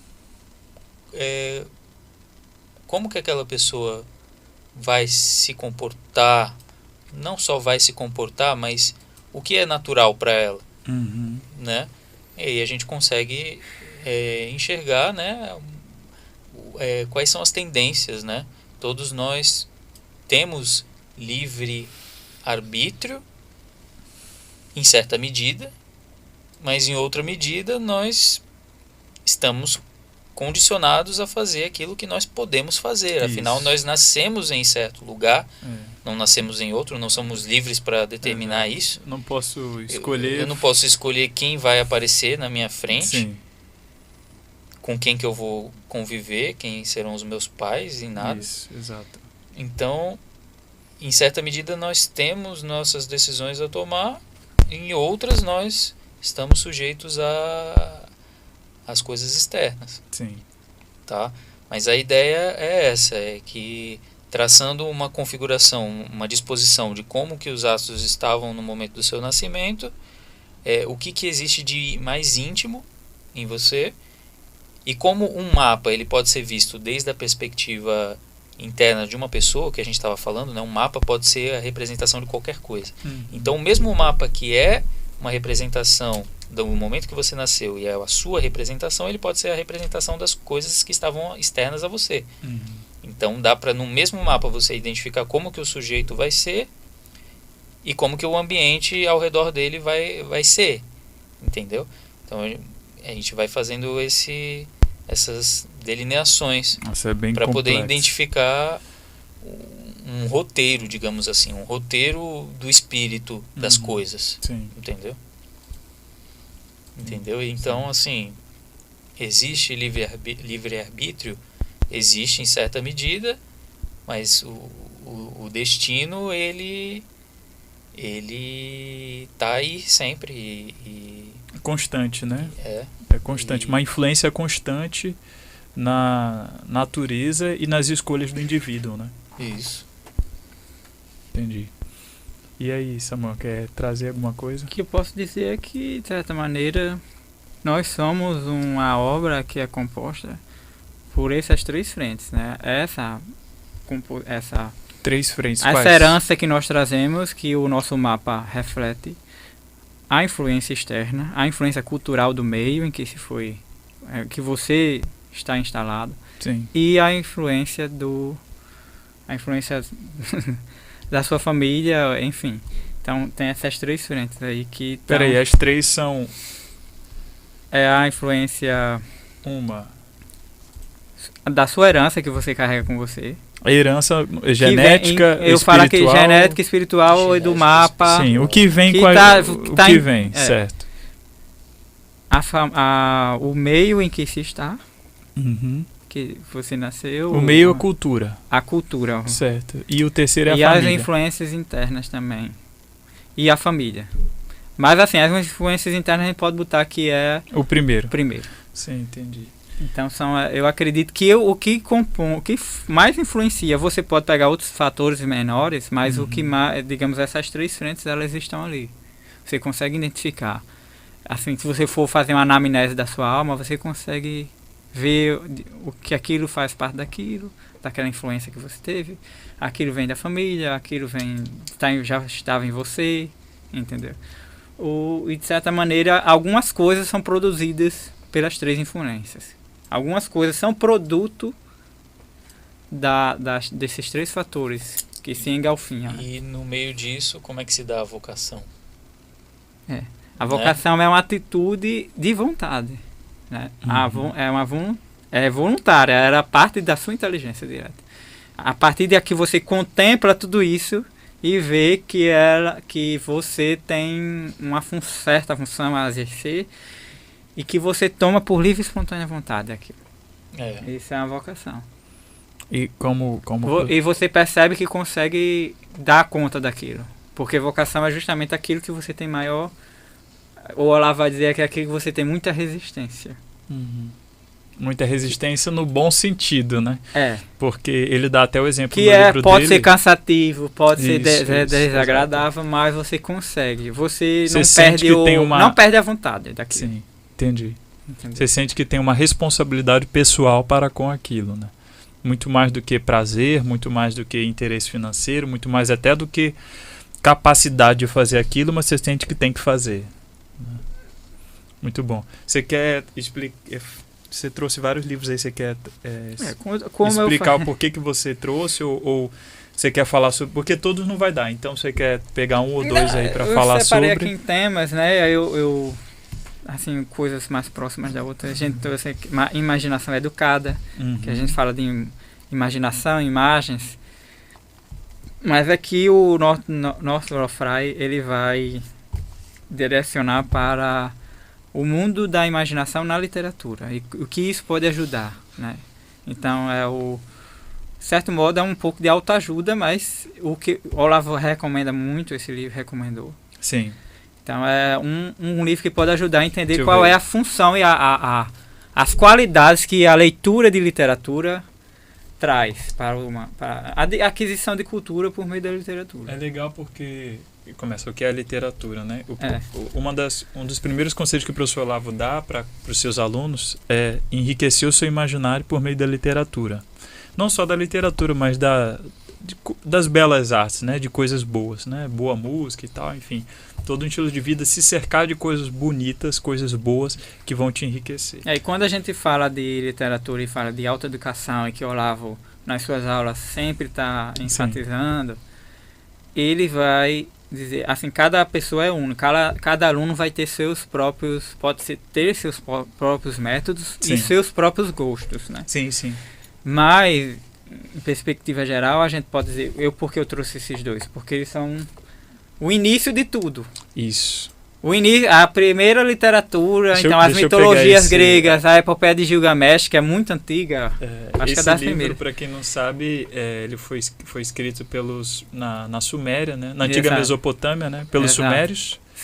Pelos Sumérios ou Assírios, Acádios? Não, Assírios, desculpa. Assírios, foi né? Pelos Assírios. Pronto, que é o primeiro mito da criação humana, né? Escrito por uma das primeiras civilizações da história da humanidade, que foram os assírios, né? Então, se a gente for começar a listar a literatura, quiser expandir a imaginação e pegar desde o início, a gente vai ter exemplos como a epopeia de Gilgamesh, ela compartilha de uma cosmovisão antiga, né? Então, se a gente quer ajudar a resgatar essa cosmovisão antiga, leituras como essa ajudam. Nossa, eu não sabia que era pequenininho assim, bacana, né? Embora não seja como é cristão. Samuel acabou de estourar os ouvidos foi mal. dos ouvintes. Não sejam... Vocês estão bem, todo mundo aí? Não sejam... Não é digamos assim, você não pode pegar literatura para ler, digamos, vou ler para ser cristão, para aumentar minha religião. Você vai ler para ampliar a sua inteligência. Seu imaginário, né? Seu imaginário. A imaginação. Seu equipamento de análise. Exato. Da realidade. É legal você falar isso, porque tudo isso, né? Como Deus é maravilhoso, as coisas são... tudo existe dentro de uma certa ordem, né? Então, assim, a questão dos valores, né? Da bondade, a verdade. A gente falou pra caramba aqui, a gente voltou para o ponto da questão da linguagem. Porque a gente... Desculpe. A gente acha que só em conteúdo puramente cristão a gente vai encontrar o que é bom, ou o que é de virtuoso. Mas aí você encontra o que é virtuoso. Sim. Os heróis da mitologia grega estão trazendo arquétipos de virtudes. Arquétipos, sim. Importante, né? De qualidade, enfim. Você trouxe o livro da imaginação, trouxe esse daqui também. Hoje mesmo eu estava conversando com o ChatGPT sobre a epopeia de Gilgamesh. Tem muitas semelhanças com o próprio mito a história da criação cristã, né? Tem algumas semelhanças, né? Fala sobre o dilúvio, se eu não me engano. Tem a citação do evento do dilúvio. Do dilúvio, e se eu não me engano até a própria criação humana, né? Também tem alguma coisa a ver. Não sei se ele fala também que Deus criou a partir do barro, alguma coisa assim. Tem. Mas tem a história da criação do jardim, no jardim do Éden, da criação do primeiro homem, da mesma mulher, eu sei que tem algumas semelhanças. E a partir do momento que a gente enriquece, né, o nosso imaginário, que era sempre o que o professor Olavo indicava, mandava a gente fazer. É muito doido, as pessoas falam que o Olavo ele trabalhava com política, mas o maior trabalho dele sempre foi na educação. Tem um vídeo até do Spotnix que são 30 perguntas ao professor Olavo e perguntam a ele assim, pelo que você quer ser lembrado? Você já viu esse vídeo? Já. Você lembra da resposta dele? Como educador, né? Exato, ele fala, eu eduquei uma pá de gente e essa gente está educando o Brasil. Então, você começa educando pela linguagem, enriquecendo o imaginário do indivíduo, né? Tornando uma pessoa mais capaz de expressar ideias, expressar realidade. Primeiro entender, né? Primeiro expressar para si mesmo. Exato. Primeiro entender, primeiro saber quem é, né? Enfim. Posteriormente explicar isso para outras pessoas e principalmente com o testemunho da sua própria vida. Então, muito interessante vocês trazerem isso. Quer falar sobre mais algum? A gente já vai caminhando em 1h30, né? Vou aqui ser breve. Que mais alguns livros que podem estar na mesma perspectiva da literatura, mas autores brasileiros, que são meus preferidos, a Marques Rebelo, Cenas da Vida Brasileira e Octávio de Faria em Mundos Mortos. Mundos Mortos é o primeiro de uma sequência de chamada Tragédia Burguesa de 7 livros. Sim. Então aqui ele narra realidades brasileiras, ele é uma perspectiva realista e mais espiritual, porque ele era católico e queria tematizar alguns conflitos, dilemas morais que estão aqui contidos nessa tragédia burguesa, justamente nesse conflito de moralidade e esse burguesa, outro, de moralidade católica, entendeu? E o Cenas da Vida Brasileira também é um autor da mesma época de Octávio de Faria, né? Ele aqui em Cenas da Vida Brasileira, por quê? Ele é o meu preferido, porque é um estilo de Peraí, escrita... calma, seu preferido dos que estão aqui? Não, o preferido dos livros de Marques Ribeiro, porque eu tenho uma coleção dele já. Sim, bacana. Esse é o meu preferido, Cenas da Vida Brasileira. Que ele se aproxima muito de um estilo de escrita que me apetece, que eu tento alcançar, que eu gosto, né? Que um dia eu pretendo imitá-lo. Entendi, bacana. E ele aqui, quando a gente fala de literatura que queira retratar a realidade, esses livros seguem muito bem essa perspectiva. São livros que são mais realistas, são bem descritos, são bem escritos. Tem ampliação do vocabulário, tem, enfim... descrição de imagens e de coisas palpáveis que acontecem na sociedade brasileira. Sim. Entendeu? Naquela época, né? Hoje você pode pegar outras cenas da vida brasileira. Fala só um pouco sobre esse aqui, A Arte de Escrever em 20 Lições. Pronto. Esse autor não é brasileiro, né? Não, é francês. Pronto. Então não é brasileiro. Você já leu? Você gostou? Sobre o que eu vou confessar, eu li até a metade, tá? A Arte de Escrever. Em 20 lições. Agora, o que eu não queria muito enfatizar ele, porque eu trouxe isso aqui, porque aqui é um certo manual, um conjunto de manuais para saber escrever. Sim. Se você quer ser escritor, se você não tiver um mínimo de conhecimento de estilo, de técnica ou de manual, você... Bacana. Por conta própria, só se você for um gênio. Cuidado. Um gênio para você fazer por conta própria. Sim. Você trouxe esse sobre escrita, né? Para trazer essa ideia mesmo que... Esse aqui é muito interessante também, técnica do estilo, que é voltado para... Como é que... Ensina bem direitinho técnicas de concisão, a maneira de escrever um conto, como é que eu vou desenvolver a narração, a descrição dos fatos. Sim, bacana. E é uma autora brasileira. Você está trazendo isso sobre a escrita, né? Um dos livros que eu vi assim, e para a gente encerrar, né? Que eu gostei muito foi sobre acho que foi do Mortimer Adler, Como Falar, Como Ouvir. Foi um livro assim fantástico para mim, porque ele começa porque hoje em dia se enfatiza muito na oratória, né? Aprenda a falar bem e isso vai te levar a lugares que você nunca imaginou, vai te ajudar a ser promovido no trabalho, enfim, etc. Que tem sim a sua importância, certamente, aprender a falar bem, com certeza, mas e o ouvir, né? O ouvir também é essencial. E esse livro ele traz assim uma visão bem lúcida sobre a linguagem, né? Você aprende como, né? Dentro da linguagem verbal. Primeiro, como coloca esse livro, ouvindo. A gente passa a maior parte do nosso tempo ouvindo. Então tem muitos manuais de oratória ensinando a falar, mas nunca vi nenhum manual ensinando a ouvir. E a gente passa a maior parte do tempo ouvindo. Então, a maior parte do tempo ouvindo, depois falando, depois lendo e só por último escrevendo. No entanto, a escola faz um caminho inverso. Ela foca você em aprender a escrever, depois a ler, ou então a ler e a escrever. Quase nunca se trabalha gêneros textuais orais, né? Praticamente não se trabalha a oratória, e a escutatória menos ainda, né? Então ninguém ensina a ouvir, que é tão importante. E você trouxe esses livros sobre escrita, que são interessantes. Depois eu queria até dar uma olhada, porque se foca muito hoje em dia em ensinar a escrever, mas antes disso, eu tenho certeza que se um dia você for um escritor, você vai ser um escritor brilhante, mas até lá você faz todo um caminho para enriquecer o seu imaginário, se tornar uma pessoa mais inteligente, conhecer um pouco da história, né, história do mundo, aqui, mito da criação, né, original, mitologia grega, enfim. literatura e etc., para que você enriqueça o seu imaginário e melhore sua capacidade de perceber e de expressar a realidade. Muito bom. Meus caros, a gente vai encerrar. Gostaria que vocês deixassem aí. Prometo não derrubar o podcast. A gente já falou sobre muita coisa, né?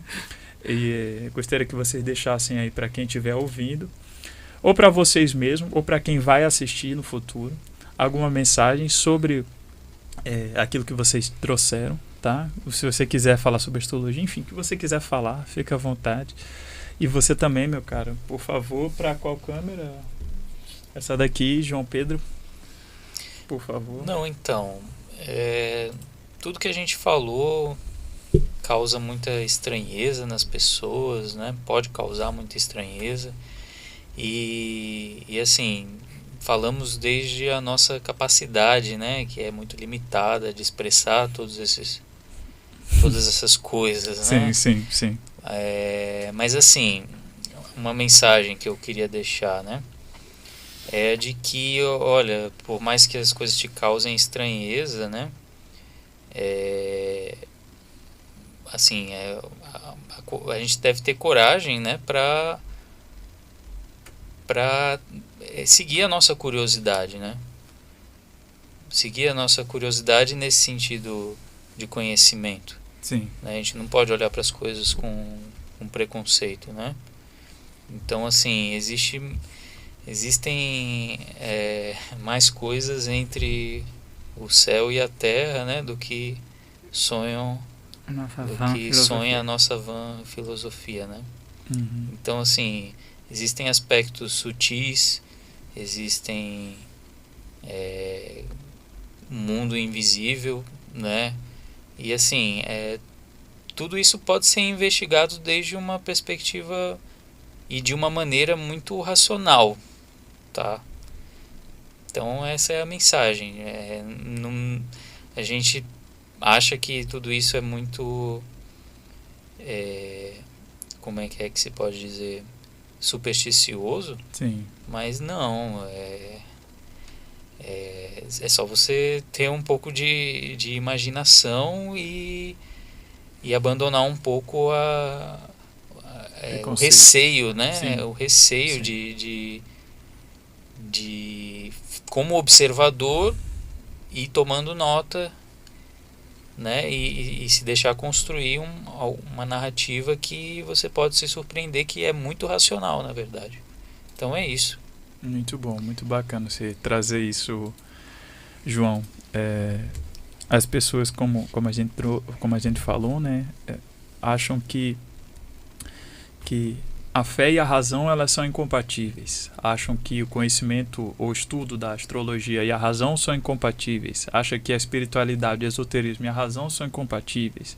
Tudo isso resultante daquela perspectiva que a gente já trouxe anteriormente, que surgiu no iluminismo, etc., né? Criou essa mentalidade e condicionou as pessoas a enxergar o mundo dessa forma. Mas quando a gente vence esse preconceito só um pouquinho, a gente vê que não, que tem muita coisa ali. E se a gente avançar mais um pouquinho, aí a gente vê que tem mais ainda e a gente passa uma vida inteira e não vai saber nem metade. Mas como você falou, se permitir a inclinação de querer aprender já é o mais importante, né? Uhum. Dar ouvidos a isso e não jogar para baixo do tapete ou então achar que é coisa para se fazer só na velhice. Como dizia o professor Olavo, quando todas as suas ações, mas a maioria das suas ações, do seu potencial, da sua energia, da sua saúde, já tiverem esvaído e sobrar só mais alguns poucos anos de vida. Enfim, você, meu caro Lord de Samuel, por favor, coloque aí.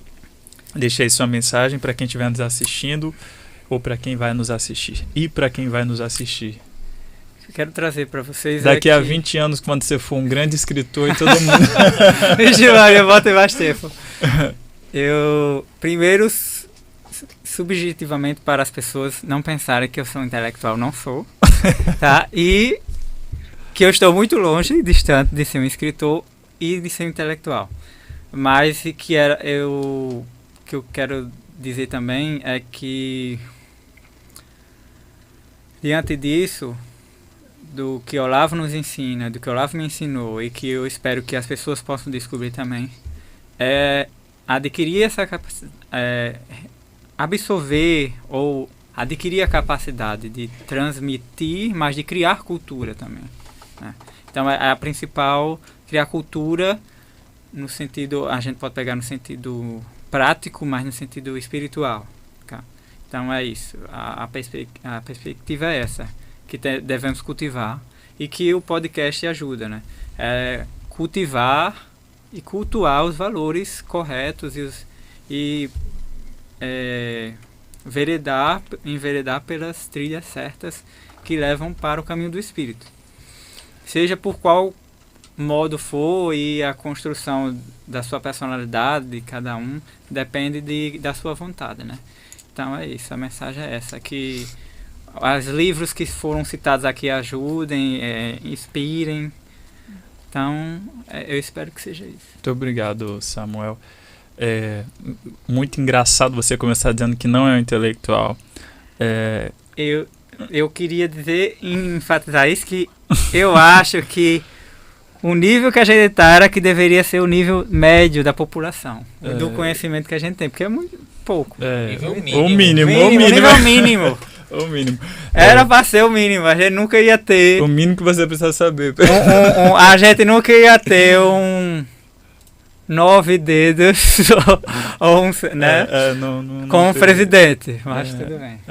Como dizia o Enes, para se dirigir uma escola. Ou como não vou ser mais severo, não. Deixa quieto. Enfim, voltando. Eu achei legal você falar isso, que não é intelectual. Quando eu comecei a aprender sobre o professor Olavo, perguntaram para ele assim, qual que é o livro da sua vida, né? O livro mais importante. Ele fala, o livro da minha vida é A Vida Intelectual, do Padre Antonin Sertilian. Aí eu fui ver que livro é esse, né?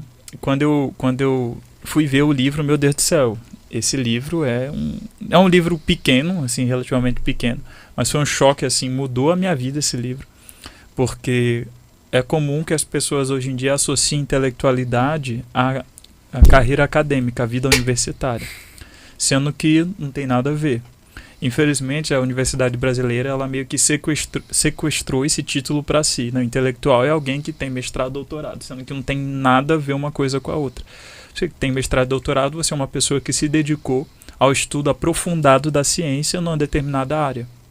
Mas como nos apresenta o Padre Sertilian no livro A Vida Intelectual, o intelectual é um vocacionado, né?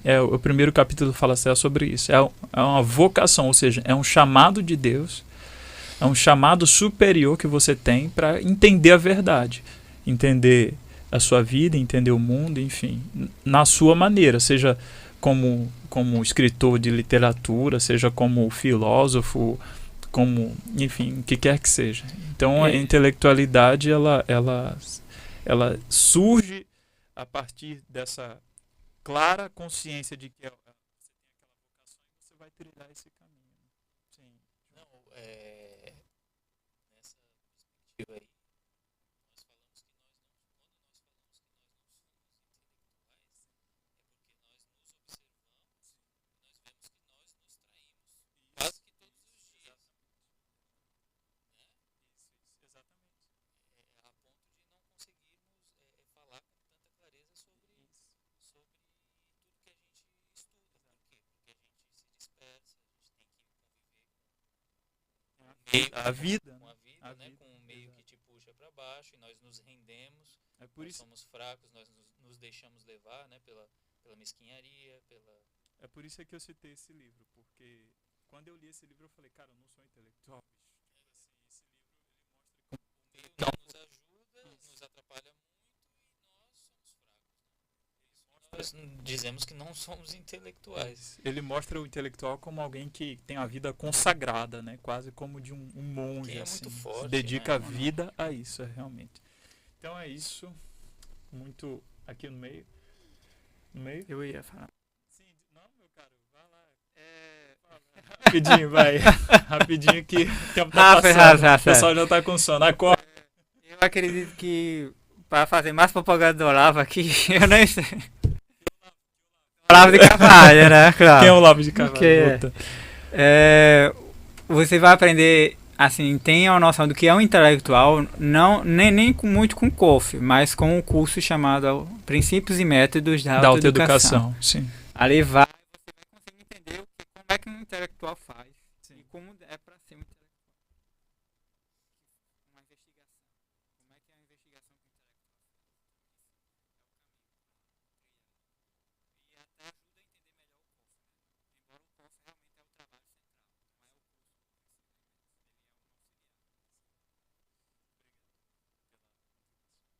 Então, pessoal, estamos encerrando. Muito obrigado para você que ficou até aqui. Para você que vai nos assistir futuramente, muito obrigado, Silvane, pelo seu trabalho. Obrigado, meus caros amigos, de verdade. Muito mais do que dois intelectuais, sim. Muito mais do que dois estudiosos, né, nas suas áreas e, enfim, áreas em comum. Vocês são dois amigos, né, pessoas que eu tenho profundo respeito e admiração. Espero continuar aprendendo muito com vocês e possivelmente trazer vocês aqui numa outra oportunidade para a gente aprender mais. E isso nem porque eu falei da minha área, né? Que eu sou da geografia. Estou acabando a minha licenciatura em geografia. Não falei de geopolítica, eu pretendo, mas em próximas oportunidades vamos desenrolar mais assuntos. Parte 2 daqui a 5 minutos. Aí é isso, gente. Obrigado a vocês, ao Enio, a toda a atenção que foi dada. Obrigado aos espectadores. É isso. Agradeço. Obrigado também. É isso. Muito obrigado, pessoal.